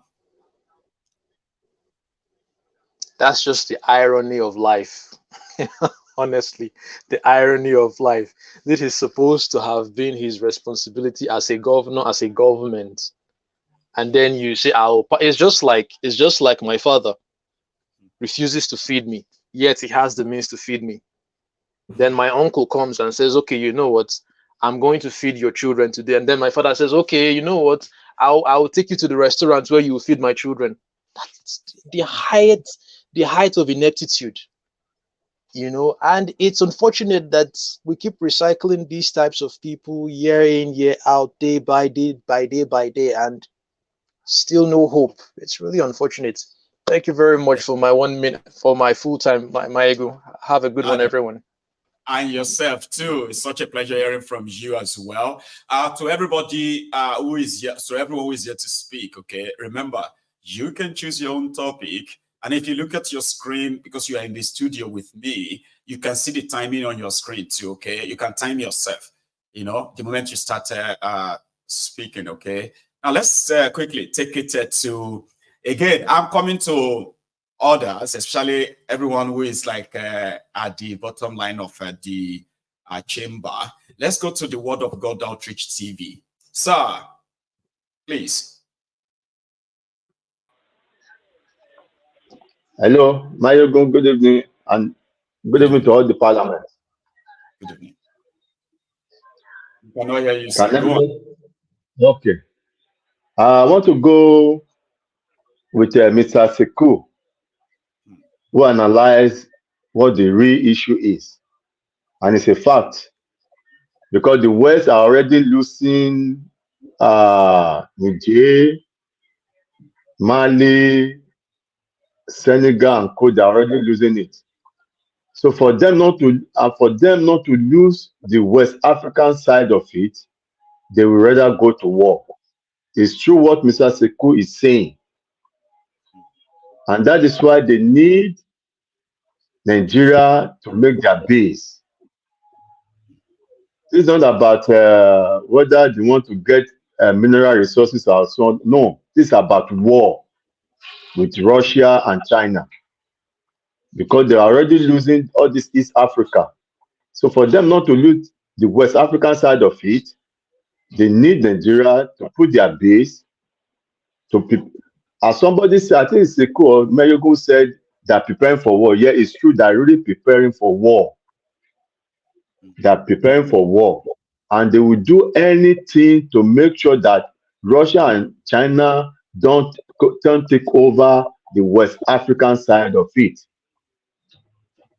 And if it is war that they're going to use to retain that side of the West African side of it, they are ready. They are ready to go to war for it. So I want everybody to know that. Let us put that. What Seku said is actually fact. Some of us who have been following world event politics, both in the biblical terms, we know what is going on in the world. And we know they are going to use, if anyone is going to, if World War is going to break out, it's going to start from Africa. It's going to start from Africa. So for them not to lose the West African side, they've already used the East Africa. You are talking about Senegal, Mali, Gabon, and which other country that? Guinea, yeah, they've already lost it. Now, for them not to lose the other side of West African side, for them not to lose that side, if they are going to lose that, they are going to go to war for it. Thank you, Seku, for what you have said. It's really true what you have said, and God bless you. Thank you all, and good night. Thank you so much, Word of God. Yoti said to add your voice to the opposition by stating what it simply means. It's not in our interest. God bless you, sir. So we will let the parliamentarian to be excused. Now let's go downward now, where I think at this point we have Paula Peng. My dear brother, you too, like others, you can choose what you want to talk about, okay? And indeed, you also have 5 minutes. Please. Hang on, I might need to unmute you. Okay, yeah, you're unmuted now. Go ahead. Thank you so much, my good general. Good evening from here. And good evening to the very good people of this great platform, Temple of Truth.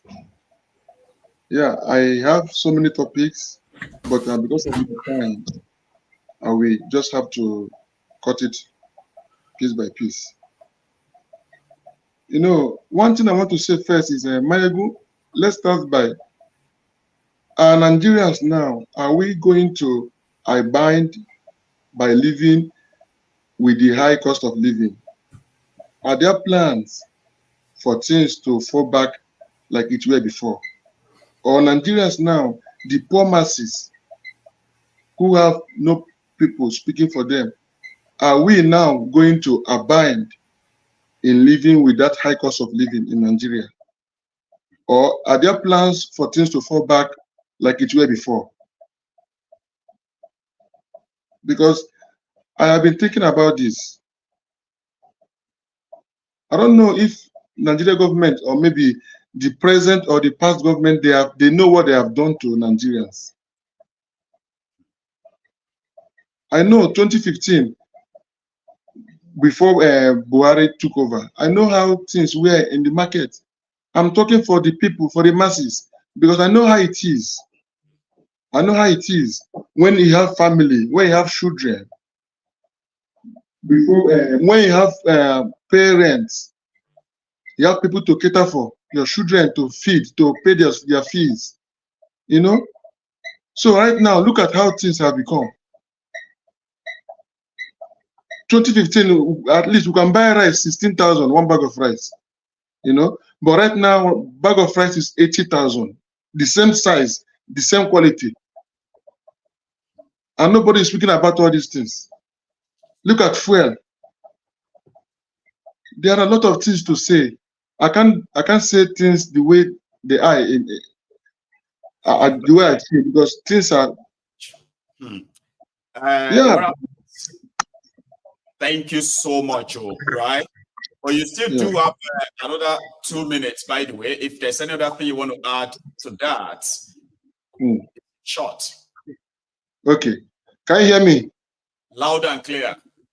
Okay, my good general. Yeah, I will speak for Nigerians living in UAE, Dubai. I want to speak for Nigerians living in UAE, Dubai also, because we are passing through a lot. You know, I'm a victim. I'm a victim of Nigeria living in UAE life, not just like maybe as per se, maybe someone told me this is my life. I live here. Nigerians living in UAE, we are suffering. Nobody cares about people living here. You know, they play politics with people's life. We don't have job, we don't have visas. And do you know the funniest part of it, my good general? Do you know that they block Nigerian visa, but They still give visa to ladies for prostitution. They came here with visa. They came here to do runs. Yeah. You know, yeah, they do it. It still happen. Meanwhile, people live here with family, with children. They cannot be able to go to work, but they give visas to a lady for prostitution. Dubai government do it here. It's still happening. You can make verification. Yeah, please. I have things to say, but the thing is too much. People are going through hell. You know, my mind is made up. I don't know. I want to appeal to the people of this great platform. If there's a way they can take me, I'm here. I want to just go back home. I can start from scratch. Yeah, we'll start from scratch. Because things are happening here. People are taking their life in Dubai by their own. They kill themselves, commit suicide. People are committing suicide. People are going to jail because they snatch gold, they snatch purse, just broad daylight because they are hungry, they are starving. People are sleeping outside. If you go to Mall of Emirates or Dubai Mall, you see people sleeping outside the streets. These are Nigerians, Uganda. Our government don't speak to us. They don't speak for us. When this happened to Pakistani in UAE, they always block their visa whenever they're having any celebration. Like UAE having any celebration that we go around, they will block Pakistani visa because of suicide bombing.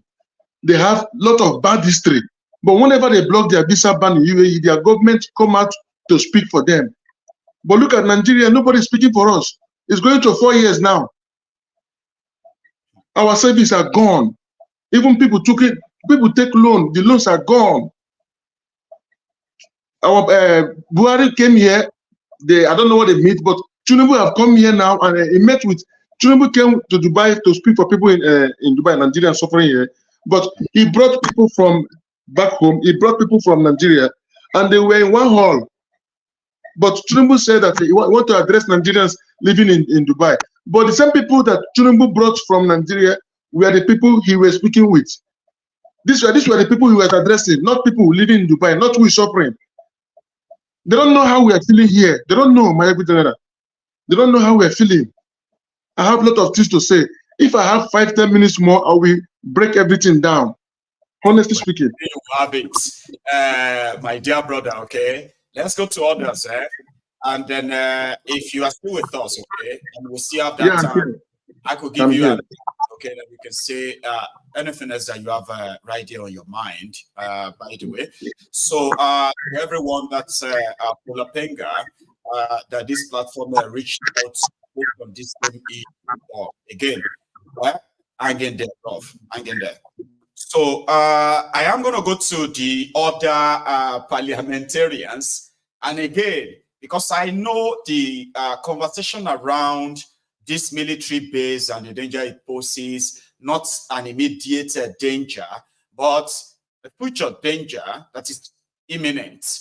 That's why I'm going to keep as Vine Maxwell, as well as Seku, who is going to further share his own views on the geopolitics behind all of this.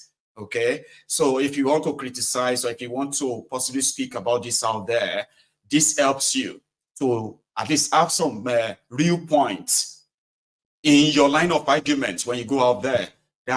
And you know, the more people are aware of this, the more the possibility of maybe restraining Tinubu and his gang from exploiting their own greed and pushing us to wherever this may be. Or maybe we can see it from another point of view without throwing the entire baby and water out.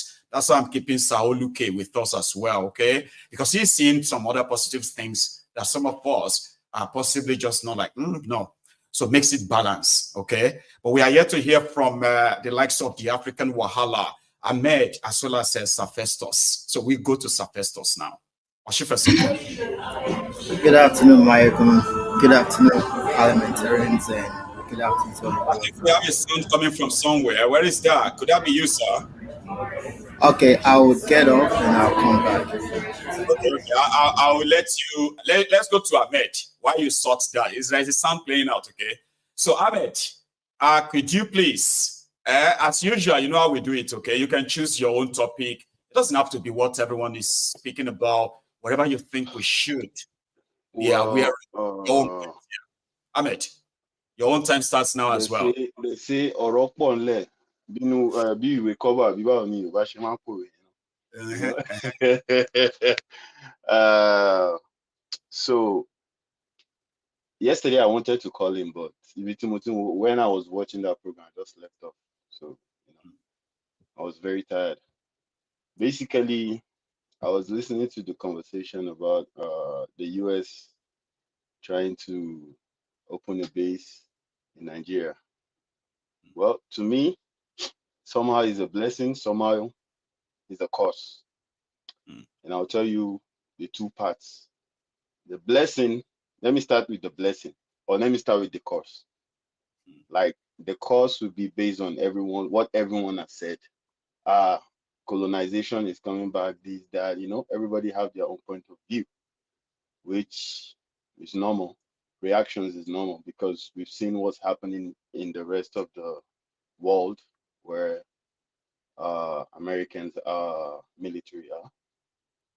I won't say much, my wishing law. I know how you are. Yeah, so but I mean I'll just chip in some things with style. If you understand. Can you hear me, Ahmed? Yeah, Can you hear me? Yeah. Great.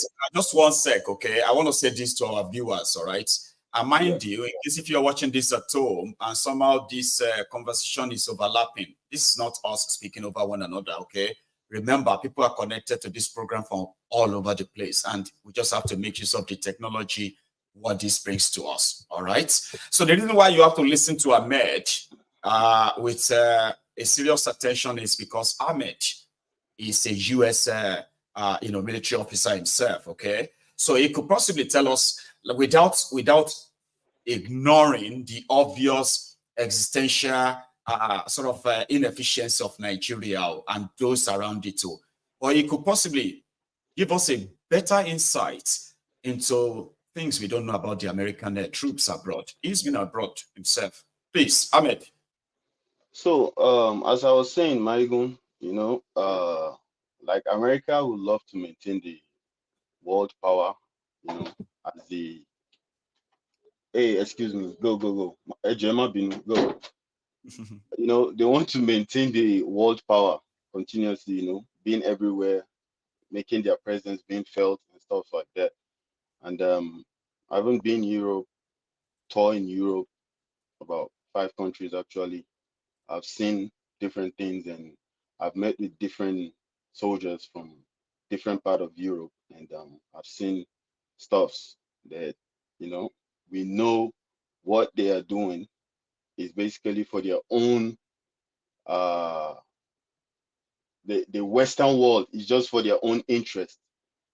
But when we come to Africa, we know what it is. We know what they are up to. But again, only time will tell. I don't want to go deep into that because there's some information you wouldn't like to put out there for some reasons.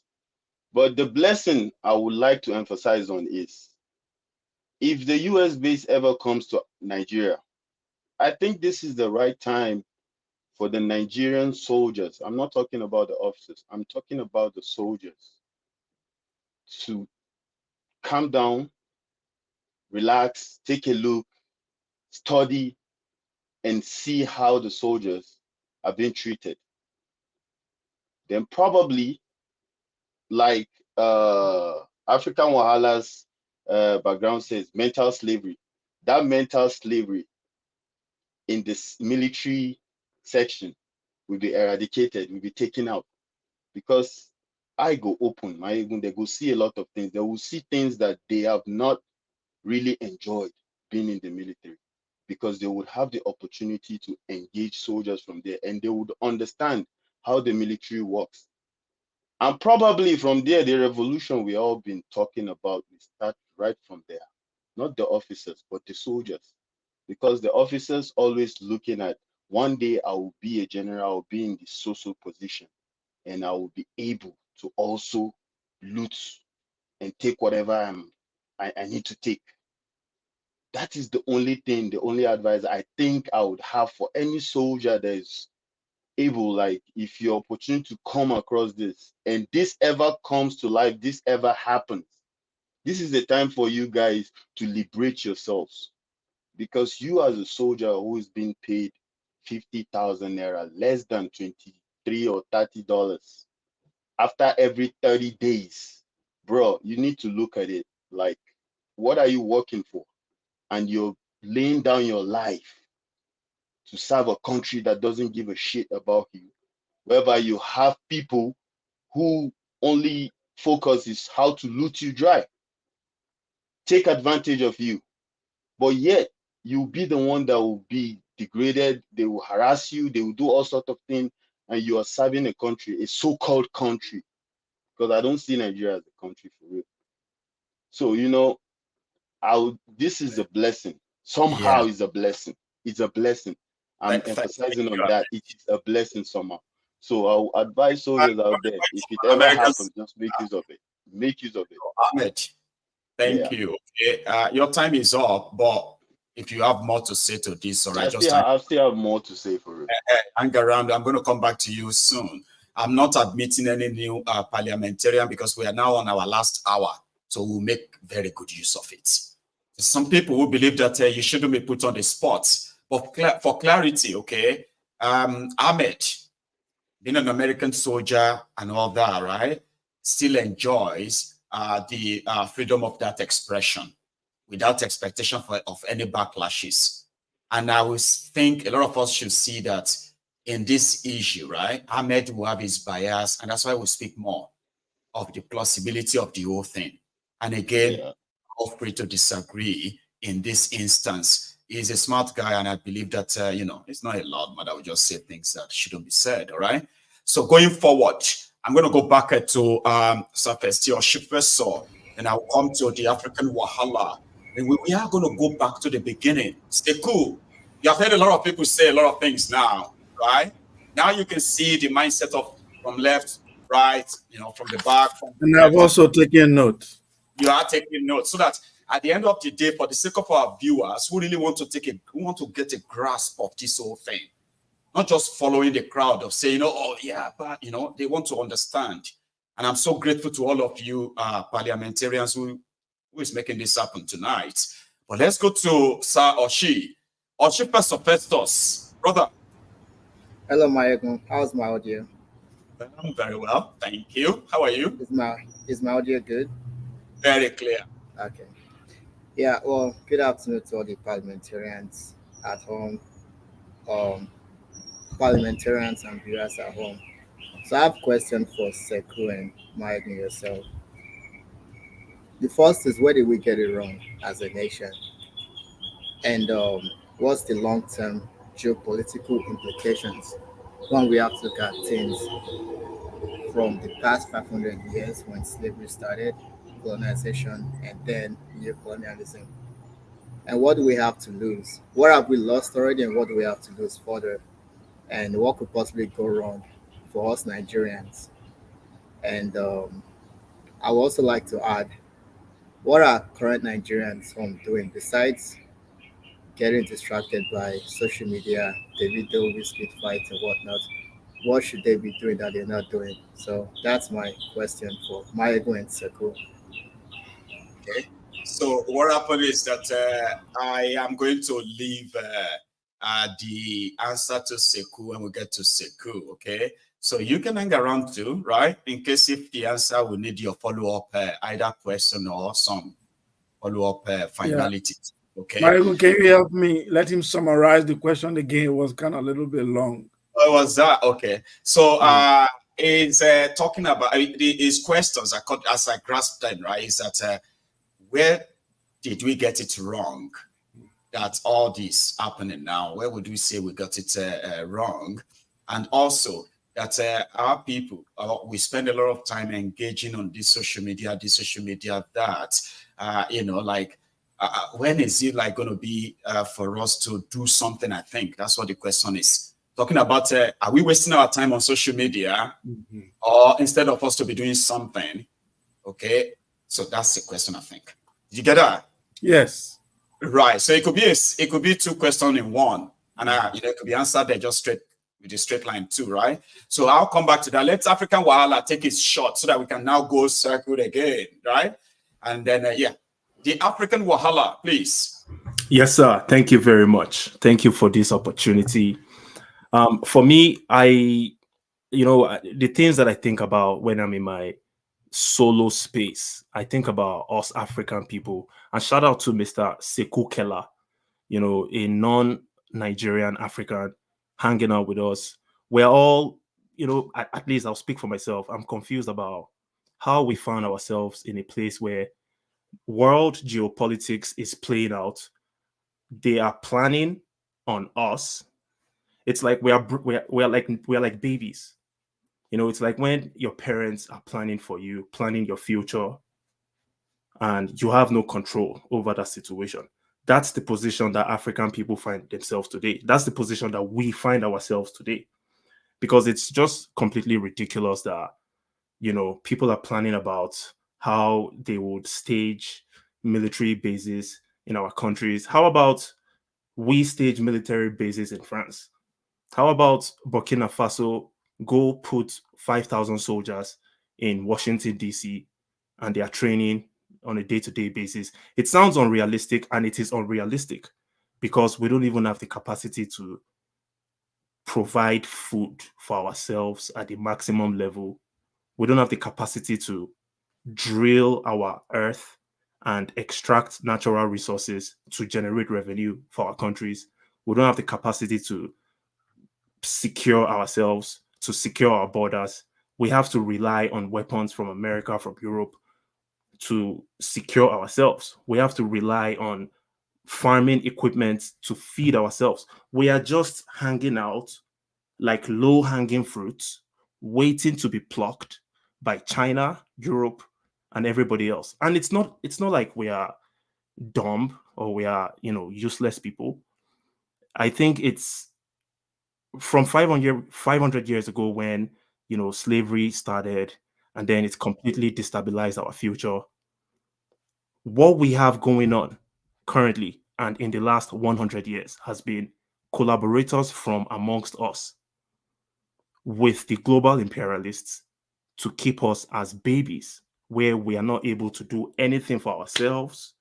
We're just living, waiting to be plucked, and we have no control. That's how I feel about the situation. It's very, very depressing, pessimistic, but I just thought I came here and expressed myself, and I hope I can get some sort of, reassurance that we can find a solution to this. So I'm very happy about Seku being here, and as a non-Nigerian African, to hear his perspective. As far as I don't want a situation where the US military will be bombing the Russian military from Nigeria to Burkina Faso, and then it's going to be a Russia-Ukraine situation in West Africa. That potentially could happen. But yeah, thank you for letting me rant. Thank you for the potential answers you're going to grant. Thank you. Oh, the African Wahala is such a pleasure to to have you too. And I'm glad to say that tonight we have a double, a kind of a double honor. Not just Seku that is with us tonight. Sir Maxwell is also from Ghana. Okay, he's Nigerian or Biafran, depends on whichever one is convenient for him, right? But whichever, right? We appreciate to have every one of you here, including other, Africans who watches this platform. This is also a place where we can brainstorm, share things, and see or show to ourselves that our world is now a global village. It's no longer just round; it's flat. You know that our world is flat, and we could really, really make a lot of discovery through conversations like this, build a relationship, and even form bond that could change a lot of things, right? Anyway, I am going to now go back to Seku. Seku, you've taken in a lot in the last 1 hour, I have to say, and you probably have enough you would like to add to what you have already said. Yes. I'm going to give you the next 10 minutes so that afterward, right, you are just going to give us your own closing remark like everyone else after they have spoken, okay? And then we'll call it a night. So indeed, let's go to Seku. Please, sir. Thank you very much, Marigu. And it's an honor for me to actually be here among you and learn, from each and every one of you here. I would like to be on the screen. Let me see everyone so that when I see myself, okay? Yeah, we see each other. So it's a parliament. So I'm very, very grateful. I would like to start with the point of Mr. Olu okay. So Brother Olu said we need allies. That look, you see, Israel has allies, Saudi has allies, Nigeria, we cannot live in isolation. We need allies. And my answer to him is that, first of all, you have to know history, because history is the clock that tells you where you are in time and what you need to do. We are humans. We are not animals. We should not just be acting reactionarily. We have to act based on history. Where am I? Why did this even happen? Why should I act in this way? I think that sometimes African leadership lacks that. Let's go back to history. How did we get our independence? Did America free us? Did America help to give Africa independence? The answer is no.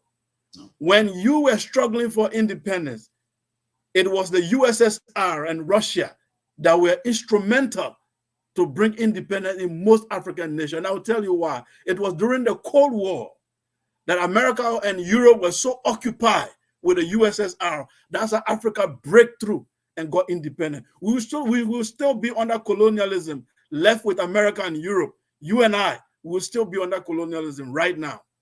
The USSR fought along with people in Angola.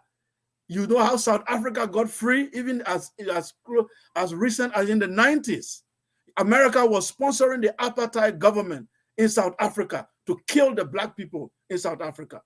Just like they are sponsoring Israel right now. That's what they did with South African government. Russia literally sent weapons, help to liberate South Africa. Now, if you are a man of honor, if you have a sense of history, you need to act based on history. Based on that fact, we cannot just wake up and say, these people are just our friends today because we just need them. We have to look at the antecedents. How do these people act in history? How do they regard us? Okay, my attitude towards you depends on your attitude towards me when I was in trouble. And you have to understand, there is no friendship in diplomatic relationship. There's permanent interest. It's not about we like them, we speak English, they speak English, we go to church, they go to church. That's not what it is in the diplomatic world. It is my interest.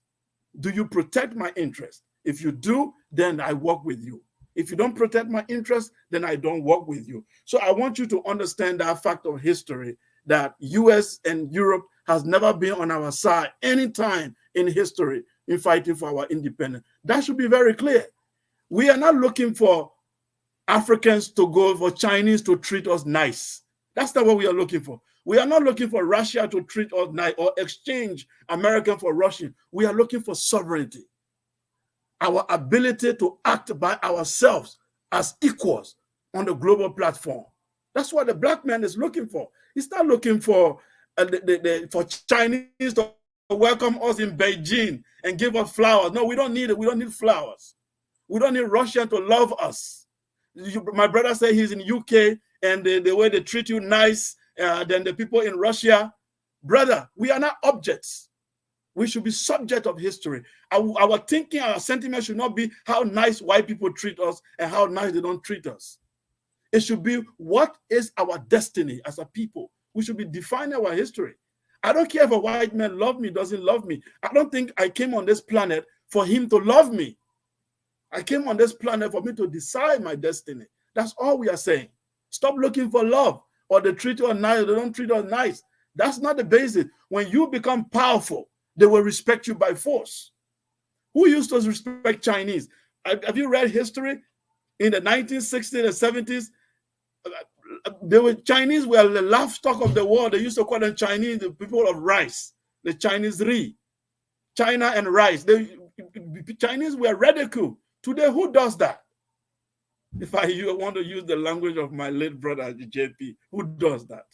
You know, the Chinese are respected today.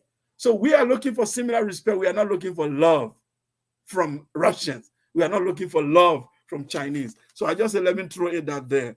So I will go to something very important about the global order.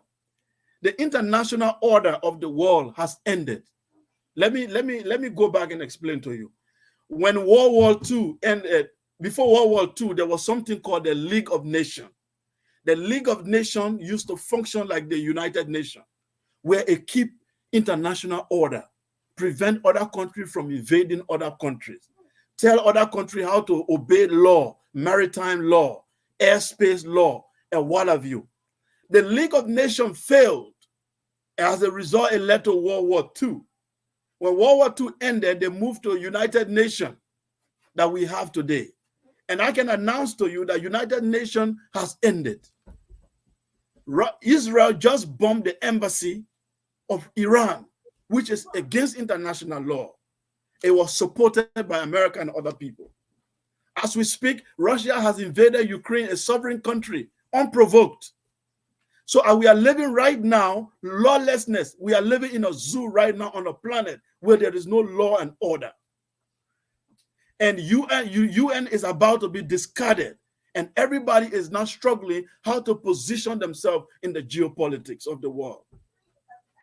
Africa, if you want to look for allies, you start in your backyard. You don't go outside and start looking for friends. You start in your neighborhood. Are you friends with Niger? Are you friends with Burkina Faso? Look at what your president did. He wanted to invade Niger. By now, there would have been refugees everywhere in West Africa.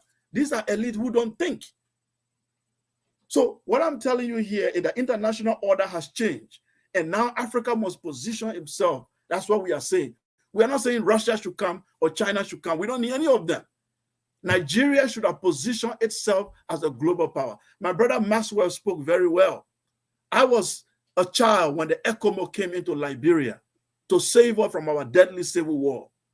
America was having, I will almost say, a base in Liberia.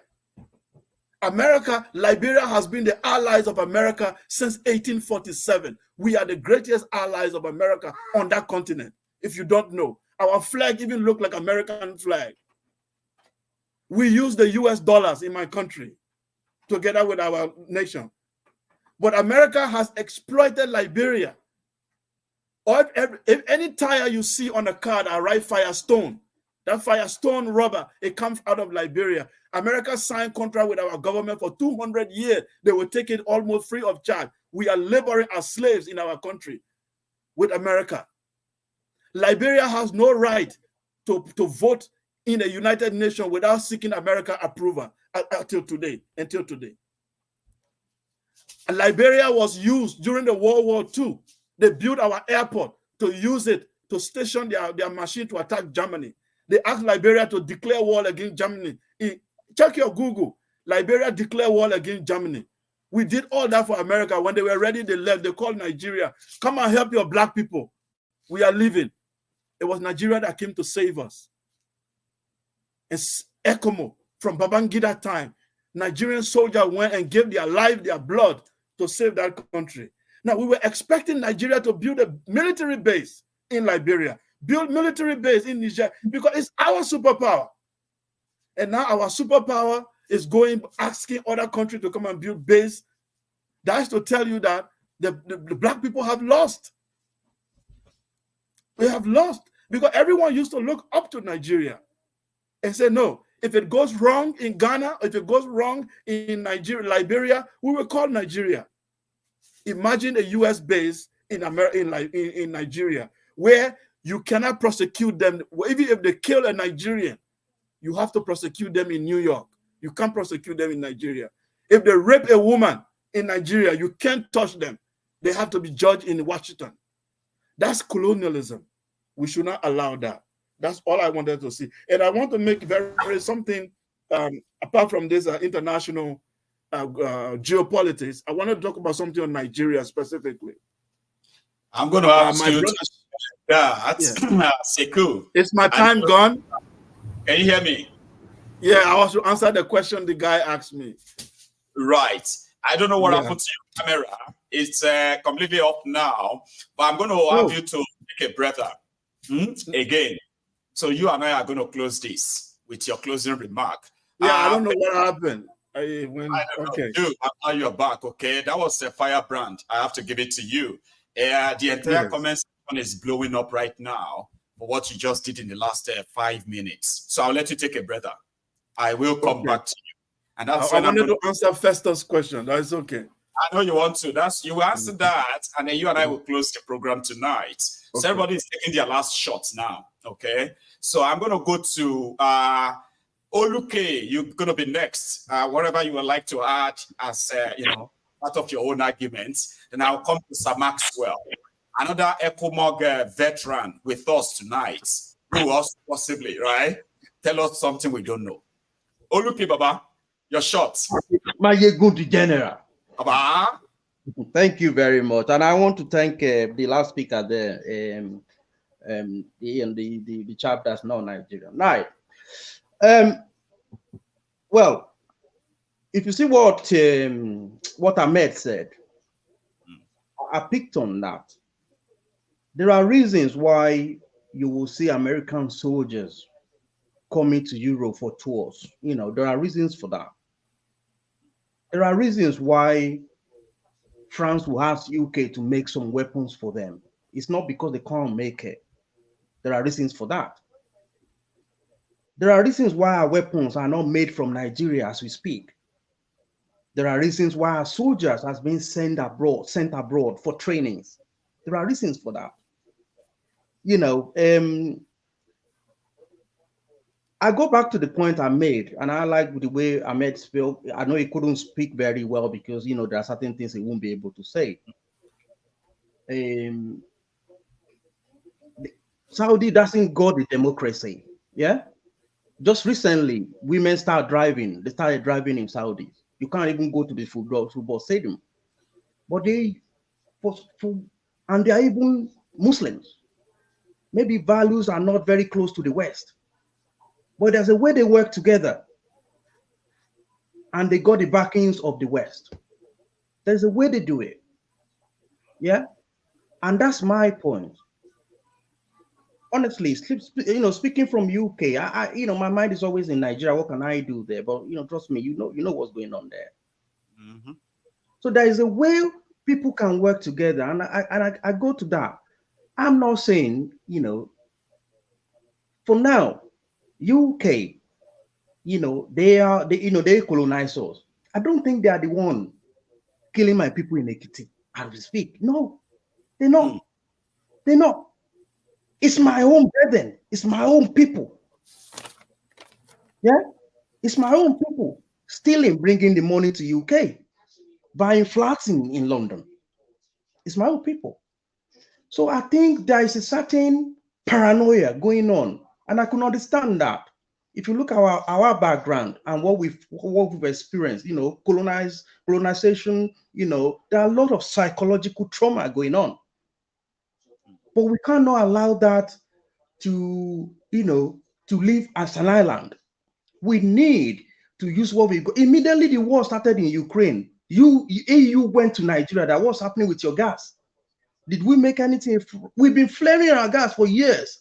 They came to us and said, come on, guys, what's going on with this business? Tell me, people that are doing black market in Nigeria, is it UK that is doing it? Is our military. The same military we are talking about. If you want to learn, you can learn from people, but don't give them the right to take over to take you over. And that's my point. I'm not saying we don't need sovereignty. We need it. We can do that. But like I said, our militaries, look at the way they are treating them. Look at what Ahmed mentioned there. They are paid peanuts. Maybe if they see how Nigeria, how the military, how US military are being treated. I have lots of friends from Africa and Kenyans. They are military here. If you see how they are treated, maybe the soldiers, not the officers, maybe they will know what's going on somewhere else. But like I said, thank you. Today, yeah, Saudis are fighting in Yemen. The weapons that are being used. People are saying, no. If you say you are, you are protecting democracy, why are you supporting Saudis? See down there, they look, say they go support them because they see what that they trade together. Cooperative advantage. You use what you have to get what you don't have.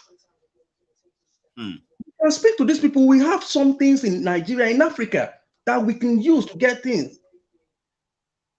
Maybe if you do that, look at what China was doing in Africa before. I was finished with this. Years ago, before China got to this point, they raided Africa. If you remember, Mayegun, you go see Chinese gathering our plastic that time. They carry all the raw material, they ferry them. That's right. All the shit where you won't get, well, just pick them, they go buy them. They ship and go. Now they are doing a lot with it. They are doing a lot with it. There's no people, they live homeless for China. Now they get places where people won't even live. Accommodation there everywhere. But like I said, use what you don't have. Use what you have to get what you need. That's very important. Be very careful. God bless you. Okay, you don't live for anybody because it's like say, okay, yeah, they might have good points and other. I still won't agree with anybody. So you make grammar be this, bro. No be grammar. We need to we need to use sense to get what we need. You get what I mean?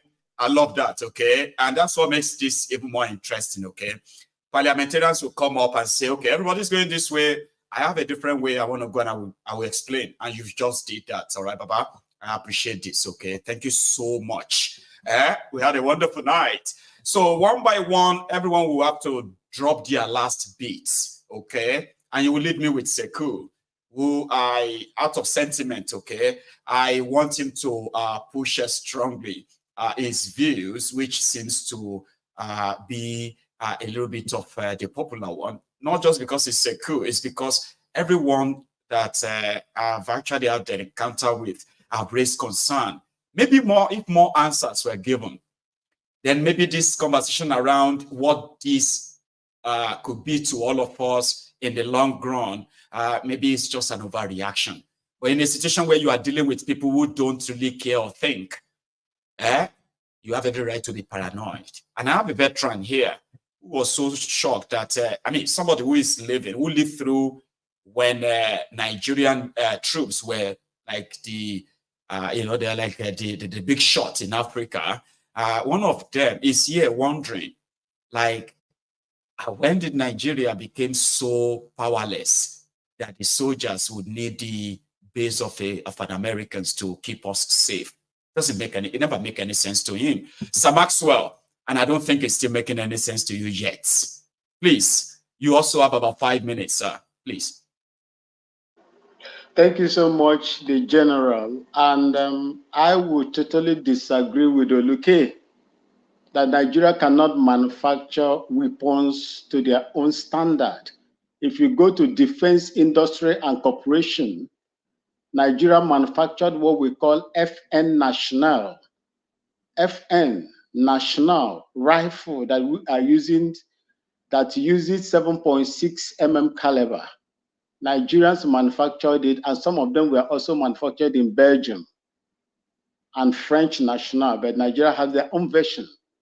When you look at the minesweeper, I think the only minesweeper vehicle armor tank Nigeria has today, they call Ezago, was produced by a major general called Major General Ezago, and that tank is named after him. He's an Igbo man, a major general. If you look at the service parts of the Air Force helicopter and Air Force, equipments that have been manufactured, some of them that have been manufactured today, is manufactured by innocent to maintain the Nigerian Air Force. How dare you tell me that Nigeria doesn't have the capacity to produce? Nigeria has the capacity to produce, but what is killing Nigeria is corruption, total corruption. And the soldiers of Nigeria don't even need any American, experience to become solid and standard. Were Nigerian soldiers trained by the Americans when they went to Lebanon in the 80s during Chagoury time? No. Were they trained by Americans when we became the best performing military battalion in Yugoslavia, 1991-92? Were they trained by the Americans? What killed Nigeria is the rate of the gargantuan corruption that has eaten deep into that country, that have made Nigerians not to produce what they're supposed to produce to defend themselves. And I support my brother Seku. Seku, my man, you just did it. You just did it. You finish everything, my man. I ain't got nothing to add to what you just say right now. That's how we say in Liberia. You did it good, my man. I'm telling you the truth. You did it more than any other person. Look, the general, Africa has all it takes to defend themselves. The only thing is that the colonialists that left us on paper. They did not leave us on ground. They still manage one way or the other to place their stooges that are controlling us today. Where do they go for treatment? How many of them has gone to treatment in a Yaba military hospital? UNTH, Enugu, Ibadan Teaching Hospital, Lagos Hospital. How many of them will boldly go there for treatment, the general, because they know what they have done? The monies go to them. That is the reason. Most of their children, your schools are in comatose because they don't even feel what you are feeling. Their children are in the best schools abroad. Just like my brother in UAE said, go and check UAE before 1990 and see how it was. It took the decision of people who are willing to change a country, and they did it the way they did it. Do you want to tell me that America will go and place military base in Dubai today, in United Arab Emirates, in the Emirati Kingdom? They won't do it. If you look at this military, it wasn't today that it started. It started when late Major General Victor Malou was there, and late Major General Victor Malou had a stake in it. He refused it. He said before he died that they don't need AFRICOM. That time it was called AFRICOM. They don't need it in Nigeria. But one thing is this: America has no permanent friend and permanent enemy. The reason why they are turning to you today is the alliance of Niger, Mali, Burkina Faso, and now, Senegal, that are, with Russia. Because France is losing everything right now. France is losing everything in the Francophone countries. So they have no other option. If you look at Niger Republic, America has the biggest world drone manufacturing factory in Niger. So if anything will happen, they are looking for alternative, and where is the alternative? The alternative in Nigeria. With what is going on in Nigeria, the president will not have no other option with all the controversies that is hanging over his head. If not that the people of Burkina Faso and the rest of the African countries stood against him, by now Nigeria will be fighting against Niger, where you're supposed to sit down and correct most of those things that is causing problems in these African countries. Come back home, think on how you are going to develop your own place, not depending on these particular people. The more you depend on them, the more they come after you. Like Seku will tell you here, in Liberia, that's what they call Camp Johnson Street. That was the base of the American soldiers in Liberia. They were chased away. Do you know what did the Liberians benefited from having Camp Johnson Street or Camp Johnson and American base in Camp Johnson Street? Seku, what did the Liberians benefited from it? Nothing. They took over. The River says latex or rubber processing company covers over close to 75, let me just say, about 75 kilometers range in River Cess, where all the latex that used to produce Firestone tire today were manufactured. Timbers were taken away. Liberia and Sierra Leone has the purest diamond and gold in the world. They were taken away. What did they give them? Rare rice. They give them pusawa rice. They give them parboil. They give them short grain. They give them American parboil, long grain and short grain rice. And that was what they were eating. And give them free visa to go to the United States with only $500 and your ID card. You can fly into the airplane and go to Liberia. That was the benefit they benefited from them. Development, nothing. I know what I saw when we went there. Is that what you want to happen in Nigeria and other African countries? They just want to get Nigeria. Once they get Nigeria, I tell you, the rest of the African countries will be a walk in the park. And I will not, as a former military man, I will not support that, Mayego. Thank you so much for having me. Thank you so much again for being part of this tonight. I want to believe that this is going to be one of the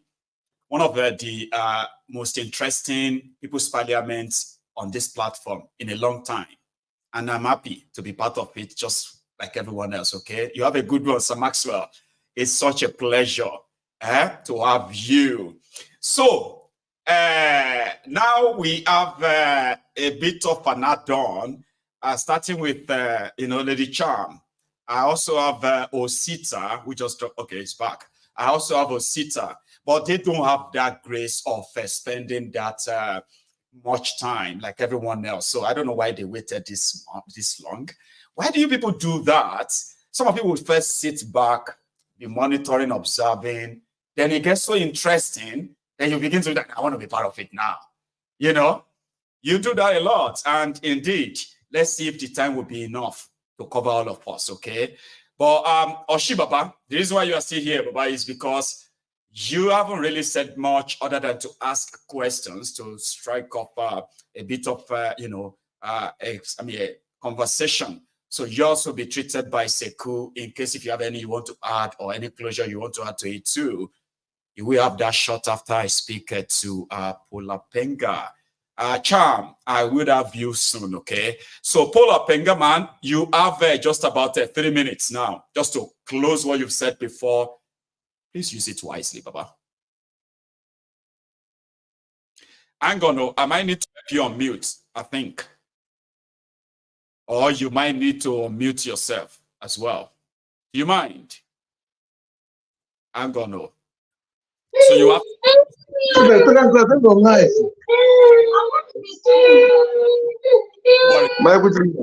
deal with that. Don't worry. I'll let you go deal with that, okay? So I'll come back to you. Don't worry. I'm just going to go to the lady.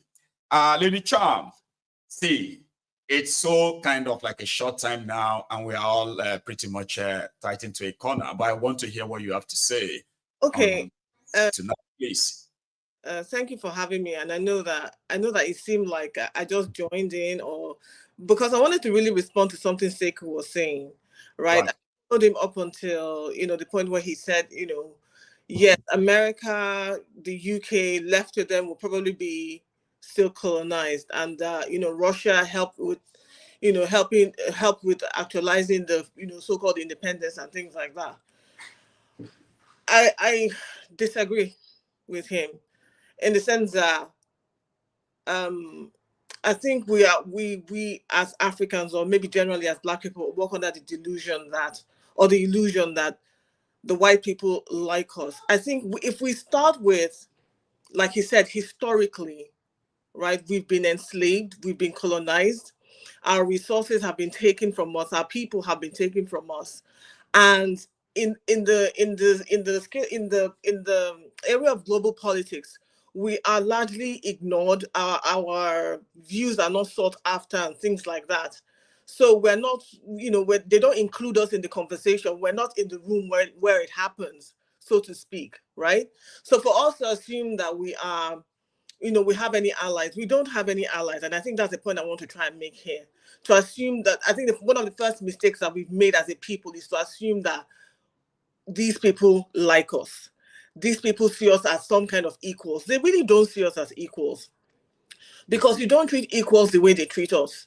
You don't treat equals like, when you know that somebody is your equal, you don't come to their land and take away their resources and treat them less than, which is what they do in general to Africans.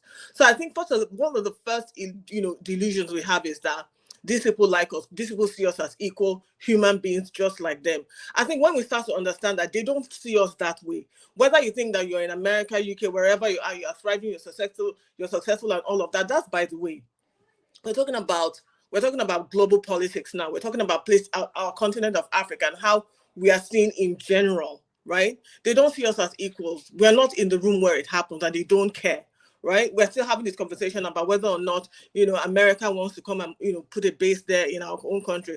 I personally feel that the base is not a good idea because we don't go to their own countries to put bases there. They're not going to come into our country and then it's going to be good for us.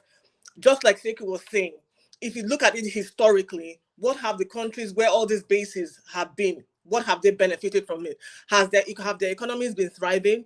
Are they successful, thriving societies? No, they are not. No, they're not. They have to get to the point where they have to kick them out so that they can actually, start to actualize a working society. So that's the same thing that's going to happen in Africa. I'm going to go by that history. And I think another point I want to make is that we don't have any allies, and we should stop looking at the West, the Europe, Russia, wherever as allies. We have to start being allies to our own selves first of all. When we become allies to our own selves and know that even if a religion divides us, even if tribe divides us, even if whatever it is, the seas, the oceans, whatever divide us, what should hold us together is the understanding that we have no allies on this planet except ourselves. And when we start learning to rely on ourselves for our own survival, right, that unity is what they don't want. Okay, we need to stop looking to the West. We need to stop looking to Oyibo for help. They're not here to help us. They're here to help themselves. And the minute we start to understand and appreciate the fact that their desire to stay on top, their desire to remain as world powers is greater than their love for us, or is greater than the desire to see us succeed as a people or as a continent, right? Then we start to understand that, okay, they are not to be relied upon. I don't know, there's still so much I would like to say on this particular. No, you should have joined us earlier. It would have been even more than this interesting, right? But the minutes fly so fast enough that we could all possibly just sleep here tonight. Okay, but Cham, I hope we'll have another one soon. And what you don't have, what you can really tell us right now, you probably will share a lot of them with us this week through another medium. So thank you. Okay, I just couldn't just ignore that I saw you guys in the studio and probably pretend I didn't. So that's why I had to bring you on. Okay. Thank you so much for that. I really appreciate. And same thing with Osita. But I will have to come back to Osita in a quick one, okay? Let's hear the last 3 minutes of our brother, Bola Penga. Please, unmute now. Okay, my good general. Yes, sir. Yeah, thank you so much for giving me a wonderful opportunity. It's an honor to be with you guys here. Thank you. You know, what I want to add again is, my good general, people are making a point, quite all right, about allies. To me, I see this as something that will take years. Like P.O. will say, Peter will be our president. Like he will say that let us deal with the matters on ground. People are suffering back home. You can't tell me that we need to beat allies. Is a good plan, is a good point, but after making the allies and everybody are dead back home, people are dying every day. People die every day in Nigeria. Starvation. People are suffering. There's no plan for the masses. There's no plan. Okay, for instance, now President Tinubu said we have to endure. That we should endure patience with them, but he went ahead to increase their salary. Because of, he said that there is the pressure that people are suffering. So the best option is for him to increase their salary instead of him to slash their salary. That is what a normal human being will do. You will slash your salary so that you can be able to manage. But instead, he went on to add about 300% increment in your salaries. And the masses don't even care. People are suffering. Go back home, listen to people who are crying in the streets. I'm here, a father of two, in land of UAE, for more than 3 years now, going to 4 years, no job. And we are more like, we're more than 5,000 people here, Nigerians, we don't have any job for more than 3 years now. We're suffering. We only eat by help of our family or maybe our service. Like mine now, I have been on vacation like twice. But since after this incident, I can't be able to even feed my family. All my savings are gone. You know, so people need to talk about the matters on ground. Because what happens if everybody is gone? Back home, people are suffering. Nigerians in abroad, they are trapped. People are trapped in different countries. Thank you so much, brother. You know, again, like everyone else, right? Everyone's contribution has been heard, right? And I want to strongly that it should make us better somehow. Like if you don't know something before, now you do, and on and on, and you know. So thank you so much, Jeff. Thank you so much. I don't know if I have like 10 seconds, please. Right. 10 seconds. Yeah, please. I want to appeal to every one of us on live now. Please, I'm here, and my wife is here, and my children. We're 2 of my kids. Really, our minds are made up because my 2 accounts are zero. I've zeroed them, and we want to go home. Want to go back to Nigeria. I can start from scratch. My wife can start up something. She has the talent. She has handwork. We just need to flight ticket, and the most important thing is flight to go back home. And again, our passport, our original passport, and my ID are in hospital because of my children. When they were sick, I have to deposit my passport. That is how things are here. We're suffering, so we need to claim my passport back in the hospital. You can verify online. You can verify online the hospital name. I can give you the name. You verify. Because I want to go back home, my family, my kids. Really, I don't want to be here anymore. People are dying every day, my good general. Please. Thank you so much. I'm glad that you made that appeal among all the time you've had. A lot of us here are already aware of your situation, and I'm glad that you have now put in face beside that that appeal. Let's see what goes on this week, okay? And we'll be in touch, all right? Just take it. Thank you so much. Thank you. Yeah, thank you. So going forward, I am going to quickly go to Ahmed. Ahmed, you also have like about 2 minutes too, just to round it up and give us something to go with on this conversation as well. Okay, please, Ahmed. Well, Maegun, me as usual now. Now action, anything we concern action, now we there for, you understand. So I've had what everybody's view. I mean, everybody is entitled to their own opinion. I mean, you can give your own take, but Nigerian government, they will do what they will do. But my own prayer, like I said earlier, my own prayer is if they want to establish any base, they are welcome. But I hope and I pray that this should be an eye-opener. I would keep insisting on this. This should be an eye-opener for the soldiers back home, because the revolution you keep talking about, we keep yearning for, it will start somewhere, and we need that revolution to spark in from somewhere. And that place that I feel that if it's sparked from, it's gonna be so serious. That is in the military, because there are guys, there are people that they always complain, they are lamenting every single day of their life. But they just need one thing. And that one thing, if that one thing comes, it's going to be a total different story entirely. So military base coming or not, I mean, does it really matter? No. But if it comes, what will happen? I want something to happen from that coming. You cannot stop it. You cannot stop it. If it's going to happen, you cannot stop it. That's just one thing you need to understand. You cannot stop it. But the government that are in power right now, all they do, they just want to catch themselves. To my own opinion, because the people they have deprived of good life, they will begin to see. We've been to Europe, we've seen people like, we see other soldiers from Europe, from European countries, that some of them, like, we have interaction. They look at us like, Engbadun, you understand? Things like that. Because they don't have that opportunity káwọn lọ other countries. Àwa la máa travel lọ other countries. Ben, they don't have that opportunity.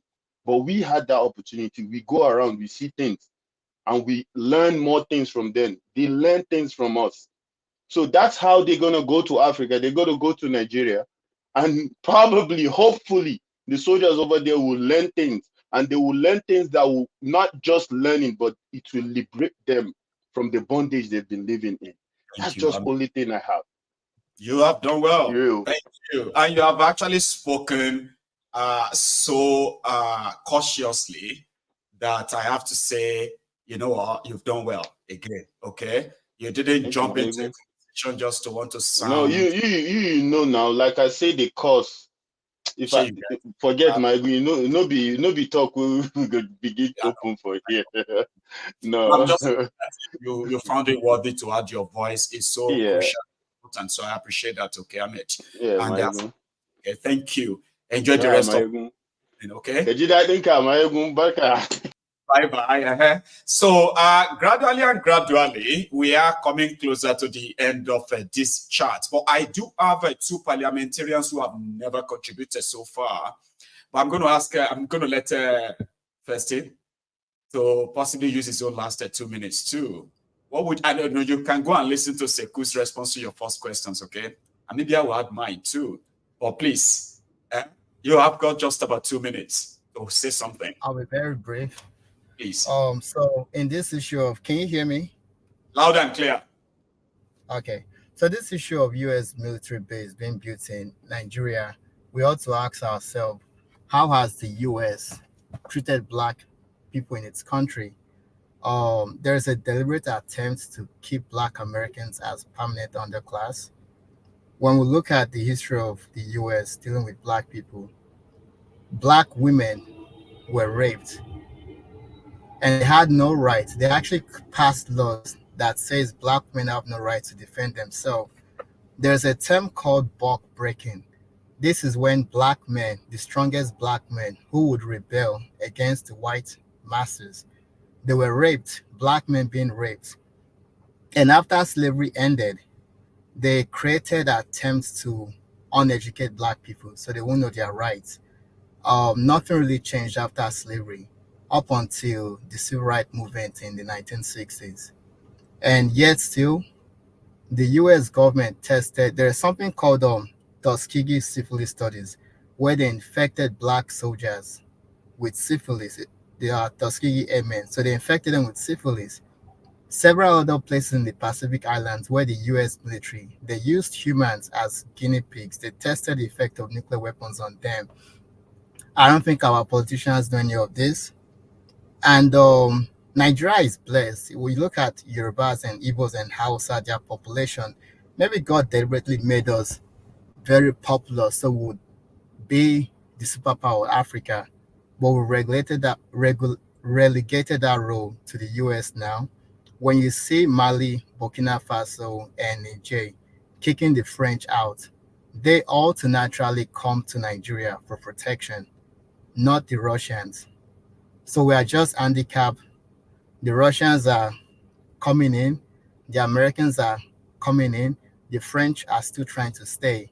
So it's a very sad situation for us Black people because we are the bearers of Black civilization, and we've divided ourselves with religion, and then we have our country being testing ground for military, potential military wars, the Russians, the Chinese, the Americans, and I don't see how this will get any better anytime soon. So that's all I want to say. I'll pass the mic to the other speakers.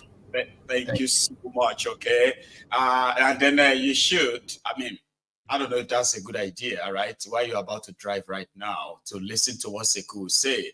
But, whichever way, right, he's going to respond to your first questions. Okay, Baba, thank you so much for tonight. Okay, enjoy the rest of the day.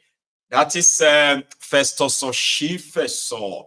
And also, I'm keeping the best for the last, and I've got 3 to 4 best now, I would say.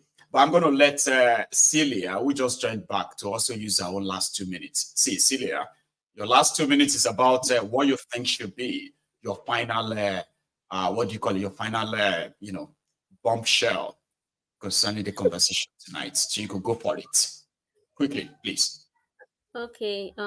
I just came back to say thank you for the opportunity I was given earlier to speak and even to come back.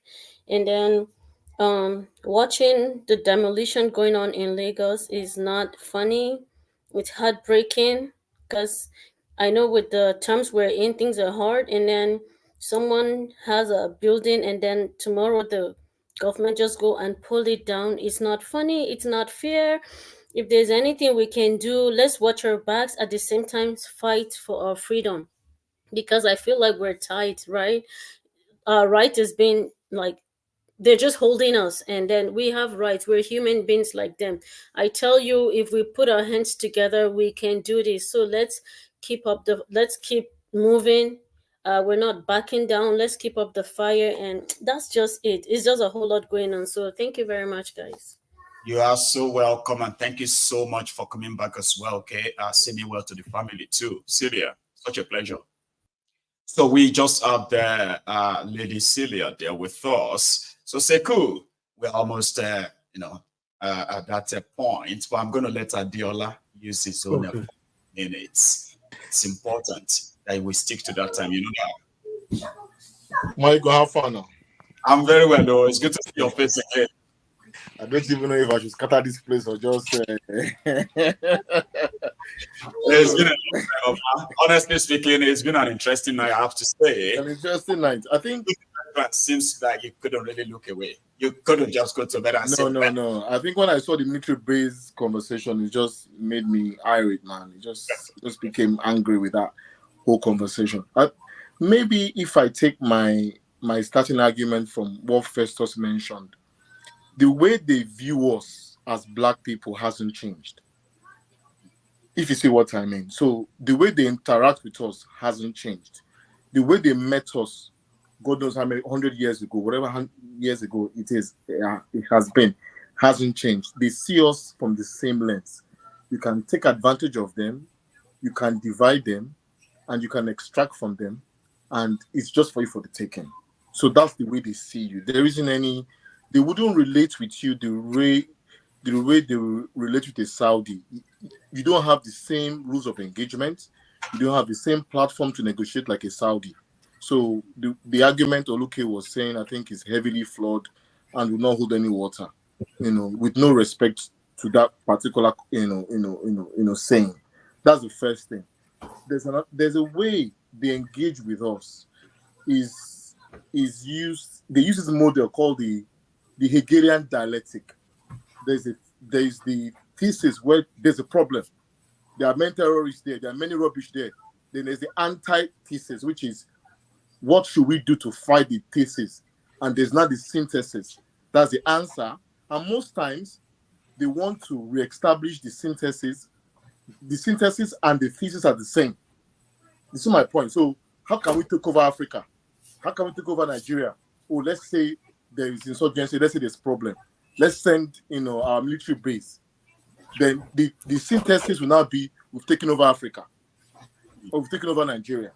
So the thesis is how can we maintain control? It's not about how can we help you.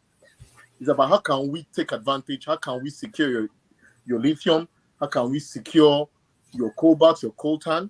Then what's the anti? Oh, this person is a bad person. Let us take over their country. Let us give them a military base. And the synthesis is they will establish their thesis, which is to take over everything. There's a cost to a military base. It's not a free enterprise. It's not. It will cost them. And the question is, what will it cost us? And the answer is, another question is, can we afford that cost? It's not about using what you have to get what you want. That thinking is heavily flawed because there are outcomes to those decisions. If you invite somebody to do the job that you can do, it's going to cost them, and they have to make a profit. They're not there to help you. They're not there to save you. And if they were there to save you, they will show a demonstrable track record of saving you. But there's no demonstrable track record. They haven't demonstrated in the past that they've been able to engage with us on an equal footing that is mutually beneficial to both parties. And the record is out there, is glaring.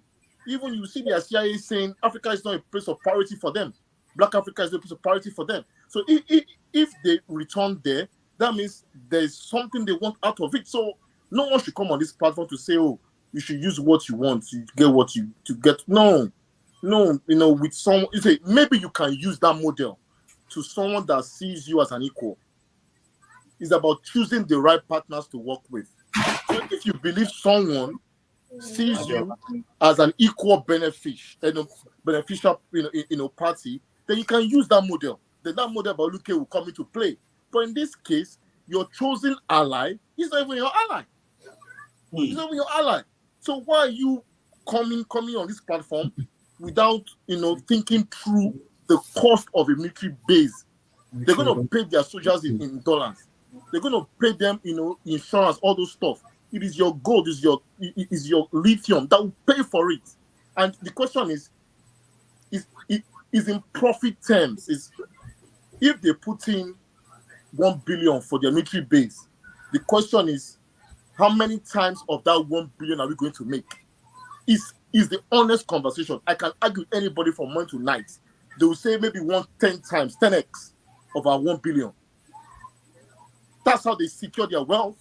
That's how business is done. It's not, Baba, it's figures, man. It's spreadsheets. It's your cost and profit, Baba. You should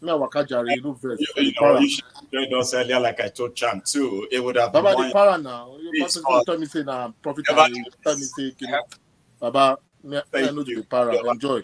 You have a wonderful night yourself, okay? And hopefully, I'll be able to attract or push a lot of you out early enough than late hour. Now we are doing overtime, and here is Osita. Osita, this is your face. A lot of people have been asking for you, and there are many people are asking for. I told them, right? Osita doesn't really come out. Osita be like that, a big masquerade, right? You have to summon him, and if there's really summon the big masquerade, right? It won't come out. I don't know what brought you out tonight. It must be something.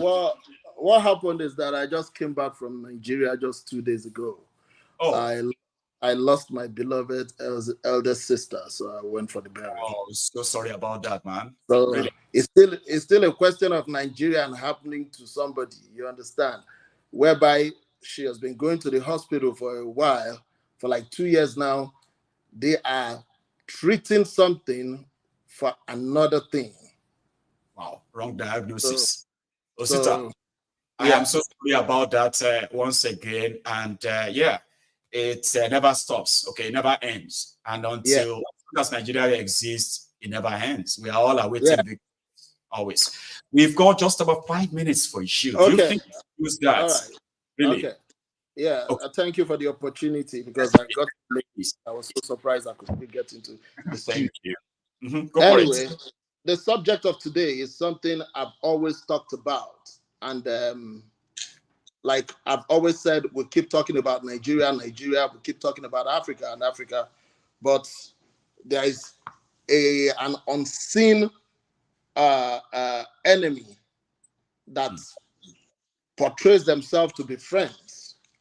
And what is happening today in Africa, especially in Nigeria, is an idea that has been built long ago. And that idea started with the Berlin Conference of 1884, right? So that Berlin Conference, what we will have asked ourselves the question is, what was the motive of that conference? Why was there no representation of Africa in that conference? So you would know what is going on. In the year, in the 1970s, the person they said is the greatest diplomat the American government, the Americans have ever produced, the then Secretary of State, who just died, I think this year, last year, I can't remember. He wrote a memo. That memo is a hidden memo. Henry And that memo, you say what? Kissinger. Yeah. And that memo, yes, and that memo what it dictates is that they have made a grievous mistake in allowing the Asia world to escape. But they must not allow Africa to escape, because Africa is the food basket of the world. That if Africa gets it right, then the whole world will go on hunger. That was the illustration he has about Africa in that book. So at the end of the day, what are you saying? What he was trying to tell you, that they have to maintain the status quo from the Berlin Conference, where we had no representation. The whole problem that you are seeing around the world, the globe today, is because that conversation needed to be revisited. It has to be rewritten. It has to be in a way, in an accordance that everybody has his own representation, so that you can speak your mind, so that everybody can lay down their own ideology. Then it's like a marketplace whereby everybody has his own power to bargain. But they don't want to have it. And this was what we saw that produced the worst president in the history of mankind, Bola Ahmed Tinubu. I don't know his real name, but that is the name he bears. Chagoury. Name plenty. Yes. Use anyone that comes to your mind. Go on. Sorry. Yes. So we didn't see all these things coming up. This was one of the bargain that they gave to him, because they saw it that they were already losing Africa. They saw it. They saw it that we are becoming educated. They saw it that we have the highest number of youths in the world. They saw all these things, and they knew that the youths are willing to take their chances. So what did they do? They needed a shift of base. And if they request for it, Tinubu cannot say no, because they are the one that put him there. So whatever anybody is thinking about, I keep saying to us, we as African, we as Nigerian, we will be the only people to survive us from this mess. Nobody else is going to fight this fight for us. When you look at what they are saying, they are already here. They are already in Nigeria. All these things that we are saying, we keep saying all these things, they are already there. Believe me, when you move around the whole areas of Nigeria, you'll find out that they are already there. There's no smoke without fire. As far as it has already been said, the motion has been set. The ball has been set rolling. Now they are telling us from nowhere. They told us about the coastline, whatever they want to do in Nigeria. Did you think about it? How can Nigeria that is broke is now talking about a coastline way? How is it magic? So it shows that there is an intention. There is something going on that me and you would not been able to see. The only thing that God gave us right now is the internet, whereby we are able to find and locate things that they ever think that they can hide from all of us. Speaking frankly, there is nothing, absolutely nothing, that a stranger can do for you. If I want to come to your house today to buy something from you, I am going to bargain from what I can gain, not what you can gain. Until we begin to have that thinking in our minds, that it has to be African first, it has to be Nigeria first, it has to be Liberia first. If we don't start thinking in that same direction, we will just be tossing ourselves here and there. Believe me, It is not as if the Chinese. One more last thing, please, my Thank brother. you so much. One more last thing. Right. No, because of that time, you can't go on. All right. All You're right. already over 7 minutes. Okay. All Please. right. Thank you very much. From getting home in time myself. All right. I no longer All run right. this. God bless you. Bye for now. I really appreciate this, Osita. I hope I'll get you next time early enough. I keep saying it to every one of you. Earlier, the better. But I appreciate this. All right? No problem. You're welcome, my brother. Thank you so much, Osita. Now, I've got just about 5 minutes for you too, Seku, which is going to be a bit of a roundup. And then what you will leave us with on this particular topic that Okay. shown a vast interest in so far. Seku. Yes, thank you very much, Maegun. And once again, I'm grateful for this opportunity to come here and for us to share ideas and learn. So I will start with Festus' question. Please. He said, where did we get it wrong? And he actually talked about the last 500 years, what has happened to the African continent and African people. Where did we get it wrong, even in 2024, that we have some of these challenges? So I was trying to show this book for people who love reading like me, because I love reading a lot. So it's called The Destruction of Black Civilization by Chancellor Williams. The Destruction of Black Civilization. So in that book, we find that how did Europeans come on our continent and put people on the ship and enslave them? And they did it for centuries, not 10 years, not 20 years, 100, 200, 300. They kept doing it. Why? Because there were some fundamental problems that we have to address about ourselves. One, there were ethnic disunity in most Africans' kingdoms and most Africans' communities. At least clan, my tribe, my this, even within a kingdom, there was a lot of disunity. And these people came and they capitalized on that disunity and were able to exploit us. So you could tell one king to capture other people from Benin, or you can tell Benin people to capture other people from other neighboring kingdoms so you can sell them. So that disunity has fragile, it kind of created a fragile place for us. There was no alliance among ourselves. We did not build any intermilitary alliance among our brothers. We were fighting among ourselves. So they used that opportunity to be able to conquer us. So now we are back in 2024. What is happening around African countries? The same disunity is going on. In one country, every ethnic group is fighting against each other. We have not been able, despite our education, to detribalize our mind. And one of the reasons I love this platform and I listen to Maegun is very few people I go on the platform or listen to, because I listen to the man and I see myself, I see a detribalized African who says the truth based on the facts. Because most time, if you listen to average African, they hate a politician just because that politician is not in their trade. If the politician is a thief, as long as the person is from their ethnic group, he's a saint. Don't talk against Emiofele because he's from my village.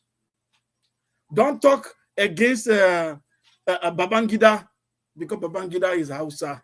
Don't talk against Obasanjo because Obasanjo is my Yoruba brother. We are all from Ogun. Once you are not able to cleanse yourself from that mentality, then you are not ready to build a nation, because the tribal consciousness will overrule your national consciousness. So if we all remain in the tribal consciousness, then we are wasting our time to say we are building a nation.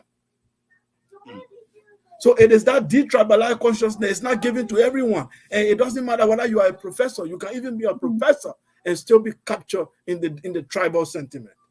And that tribal sentiment was the number one. There were many factors, but it's one of the factors that led to the fall of Africa. Because it was easy to build a slave port in Ghana, and the Ashanti were fighting against the other groups. So the Ashanti will capture somebody on a black person who looks like him, or just because he's from another kingdom, and then sell him to the British. He says, "It's not my brother." But he doesn't know that the world has moved on from tribalism to nationalism and raised power. The Europeans are operating on nationalism and the power of race. We are operating on ethnicity and tribe. We cannot compete. It's very important that Africans understand that tribalism can only make us weak, and weak, it will never take us anywhere. Another thing I wanted to discuss why we are here is the issue of African elites and the African people. We, the African people, have not been able to stage a successful class revolution against our elites. All people have done it. That's why they are where they are. Mao of China staged a revolution against the Chinese elite, removed the kings, removed all the Europeanized Chinese, and was able to establish communism and did what he called cultural revolution. That led to modern China. Europeans were able to separate the state from the church. They said Christianity is okay, but enough with Christianity now. We want secularism, we want rationality. The Europeans were able to set the church away from the state. That's where the rationalism came in Europe, and that led to modern European civilization. Africa, even before the European king, we did not overthrow our kings. Our kings became semi-gods in our land, and some of them still are today. And our politicians continue to see themselves as kings because we have not staged a successful class revolution against these people, and no one will do it for us. So until we, the people, can stage a real class revolution to overthrow these people they call the bourgeoisie, they were systematically arranged to take over power. Their children, those in the Senate right now, and those who are in the presidency, their children will go study in UK and London. They will take over tomorrow. They will be the next in line in power. By the time they leave, their own generation will be next in line in power. The situation will continue. There has to be a class revolution that has to be staged by the African people. Most of the things we have in Africa, the democracy, the election, they are all copy and paste. We have not done it naturally. It was all copy and paste. That's why it's not working. Even when you look at the issue of feminism in Africa, when I read the book written by Chimamanda, I said it's beautiful, but feminism is the white woman staging a revolution against her husband. Our African women have not really defined their own feminism yet. But if they copy and paste, it's just copying another people's revolution. You don't know how they started their cultural history to lead to where they are. Because the white woman had no right to vote. She had no right to talk. She had no right. It happened for hundreds of years. So she staged a revolution against her husband. It's called the feminism. But the African woman have to define her own revolution. So what I'm saying that the revolution needed in Africa, we need to overthrow the system by ourselves. And reestablish even our kings. We should not see all these our kings we are worshiping and think that they are in right position. Some of these kings were supposed to be removed even before European came. We were supposed to evolve to a point where we'll say, okay, Baba, this system is nice, but it belongs to the museum now. We want rational thinking. That's where we got to move to. So the African elite is still using the old system to keep you. They want to remove me because I'm Igbo man. They want to remove me because I'm Yoruba man. Then everybody they use the sentiment. They come to support you. But what they are not saying is that you belong to a class that you are enjoying and oppressing the rest of the people. So the class revolution, the African people must think. And there's only one way we can do it. We have to forget the tribe. And that comes to the issue of religion, because they have used it a lot to tell you, Musa, you cannot join Adewale in Ogun to fight the government. You know that you are Muslim. You are Christian. Why do you want to join these people? That the European also dealt with that. They call it separation of church from the state, where your religion is your personal affair. You cannot use your religion to bring it into the affair of state. Even what we have in Nigeria, every little thing, we start with opening prayer and closing prayer. The president is going to the church. They will pour the camera. You will not do that in USA. How many times you saw Joe Biden on CNN going to church? How many times you see the Prime Minister of UK, they are following him with camera. He's going to his shrine. But they will show your president in Abuja Central Mosque, and you guys will celebrate it. What about half of the population that doesn't believe in his religion? Then they feel like they have been excluded. So the revolution has to deal with both the culture, it has to deal with both the religion, it has to do with class. Unless we state this revolution, we are not ready to build new states in Africa. And those of you who say, let's divide Nigeria, let's have a Biafra. I told you guys, I'm not against you. But tomorrow, if you have Biafra, guess who will be your next president? This guy in Imo State, what is his name? Hope Uzodinma. Hope Uzodinma has a lot of money that he will be the next president of Biafra. Even Nnamdi Kanu will not even find himself on the ballot. What are you talking about? If you get Biafra tomorrow morning, Hope Uzodinma is closer to presidency than Nnamdi Kanu, because that is how the system works. So you got to, let's fight this system. Let's put the tribe. That's why Showore tell you revolution now. He's telling you that there is a systematic issue, fundamental, that we have to deal with. The class, the religion, and the culture. We have to attack it, and we have to bring it to our generation in order for us to build a state that will protect our dignity. Thank you so much, Seku. You know, the first time you appeared on this platform, you left what we can call an indelible mark, a memory that went beyond this platform, that we started seeing your portion of this parliament at the time all over different platforms, where people were so amazed at your own understanding, not just of the African geopolitical setup, or Nigeria. It gets a lot of us more mesmerized. And having you again this evening is another blessing, right? Such a good one, okay? We could listen to you all night, right? But thank you for all you are doing, okay? The rest of your evening too, right? Thanks a lot, Baba. Now, that's Seku, ladies and gentlemen. We've had a long evening. It's time for you to go and digest all you have heard. For those who are for and those who are against, to all the parliamentarians, including those of you who are tearing yourselves apart in the comments, isn't this interesting? Of course it is interesting. So I will see you some other time. Enjoy the rest of your night. Good night.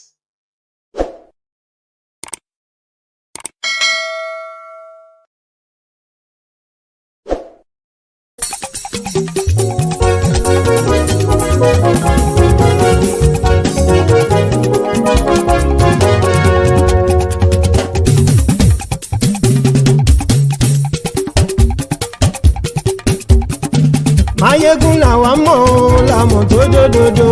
Mayegun dayari Nayibi #1. Mayegun làwa mọ̀ làmọ̀ tó dòdòdò. Mayegun dayari Nayibi #1. Mayegun ti dé o ọ̀rẹ́ ara yìí. Mayegun dayari Nayibi #1. Lórí Facebook, lórí YouTube. Mayegun dayari Nayibi #1. Gbogbo bó ṣe ń lọ ni Mayegun já wa sí. Mayegun dayari Nayibi #1. Àṣírí ọ̀jẹ̀lú kì í bò níbẹ̀ o. Mayegun dayari Nayibi #1. Bó bá ṣe eré àní Mayegun máa wí. Mayegun dayari Nayibi #1. Ó sì tún ṣe eré wàá gbọ́ níbẹ̀ o. Mayegun dayari Nayibi #1. Mayegun dayari Political. Mayegun dayari Nayibi #1. Godfatherism kò sí lọ́rọ̀ Mayegun. Mayegun dayari Nayibi #1. Ẹ farabalẹ̀ sẹ́ o kẹgọ́rọ̀ lẹ́nu o. Mayegun dayari Nayibi #1. Àní Mayegun làwa mọ̀ tó dòdòdò. Mayegun dayari Nayibi #1.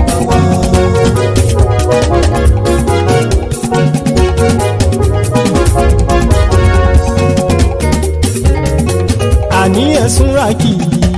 Máyégún ti dé. Máyégún ti dé. Ọ̀jẹ̀lú ẹ̀sùn ràkì. Máyégún ti dé. Àní ẹ̀sùn ràkì. Máyégún ti dé. Lórí Facebook.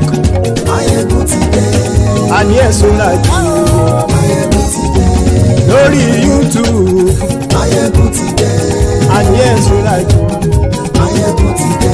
Bọ́ bàbá gbé wúrẹ́. Máyégún máa wí. Àní ẹ̀sùn ràkì.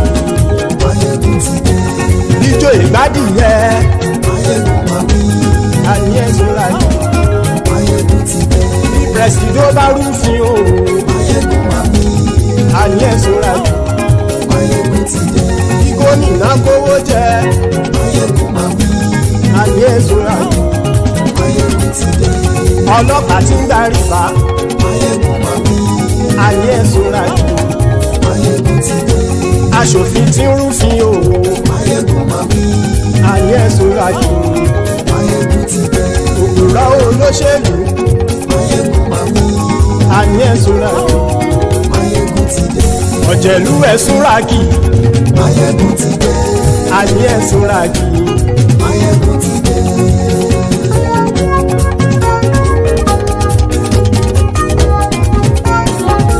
Máyégún ti dé. Gbogbo ọ̀jẹ̀lú ẹ̀sùn ràkì. Máyégún ti dé. Gbogbo ọ̀jẹ̀lú ẹ̀sùn ràkì. Ṣùgbọ́n ní bá ti ṣe èyí tó yẹ kí wọ́n ṣe, ọmọ bá dèrò ní fi wọ́n níran o. Máyégún ti dé. Gbogbo ọ̀jẹ̀lú ẹ̀sùn ràkì. Máyégún ti dé. Gbogbo ọ̀jẹ̀lú ẹ̀sùn ràkì. Ṣùgbọ́n ní bá ti ṣe èyí tó yẹ kí wọ́n ṣe, ọmọ bá dèrò ní fi wọ́n níran. Wọ́n fowó bẹ́ẹ̀ o, Máyégún ó sọ pé wọ́n ò bẹ́ẹ̀. Wọ́n fowó bẹ́ẹ̀, Máyégún ó sọ pé wọ́n ò bẹ́ẹ̀. Oníkan ṣáàtì ṣe èyí tó yẹ kí wọ́n ṣe, fáwọn ará ìlú tó gbé wọn débẹ̀ o. Máyégún ti dé. Gbogbo ọ̀jẹ̀lú ẹ̀sùn ràkì. Máyégún ti dé. Gbogbo ọ̀jẹ̀lú ẹ̀sùn ràkì.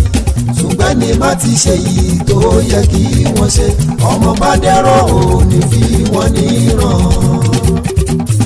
Kì máa yí ṣe eré, ọ̀rọ̀ yìí kì í ṣe ẹ̀fẹ̀. Kì máa yí ṣe eré, ọ̀rọ̀ yìí kì í ṣe ẹ̀fẹ̀. Ẹni bá ti lè lẹ́bọ̀ lẹ́rù o, ọmọ bá dèrò kàṣà ìtú wọn síta. Máyégún ti dé. Gbogbo ọ̀jẹ̀lú ẹ̀sùn ràkì. Máyégún ti dé. Gbogbo ọ̀jẹ̀lú ẹ̀sùn ràkì.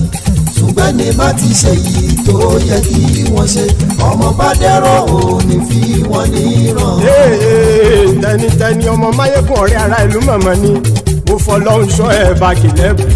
Lóòótọ́ olódodo ìlú ọ̀tá ìlú mọ̀mọ́ ni ìwọ ṣá máa ń ṣọ́ra kò sì mọ́ bẹ̀rù. Bọ́tà ń lérí bóníṣègùn lé káwọn mọ̀mọ́ fi ṣera wọn ni ó ti dẹrùn tí wọn ò gbọ́dọ̀ sè mọ́bẹ̀. Èèpo ọ̀gọ̀ lọmọ bá dérò tàjẹ́ ò gbọ́dọ̀ jẹ́, ó ti dọba lórí àbínú ẹni kò sì mọ́ bùyà. Àìsíwọ̀lú ní ẹnìkẹ́ ìgbódì ẹyin lábàrá o, ó kó ẹni tó bá dán o àkàmù. Máyégún ti dé. Gbogbo ọ̀jẹ̀lú ẹ̀sùn ràkì. Máyégún ti dé. Gbogbo ọ̀jẹ̀lú ẹ̀sùn ràkì o. Ẹni bá ti ṣe yìí tó yẹ kí wọ́n ṣe, ọmọ bá dèrò òní fi wọ́n níran o. Máyégún ti dé. Gbogbo ọ̀jẹ̀lú ẹ̀sùn ràkì. Máyégún ti dé. Gbogbo ọ̀jẹ̀lú ẹ̀sùn ràkì.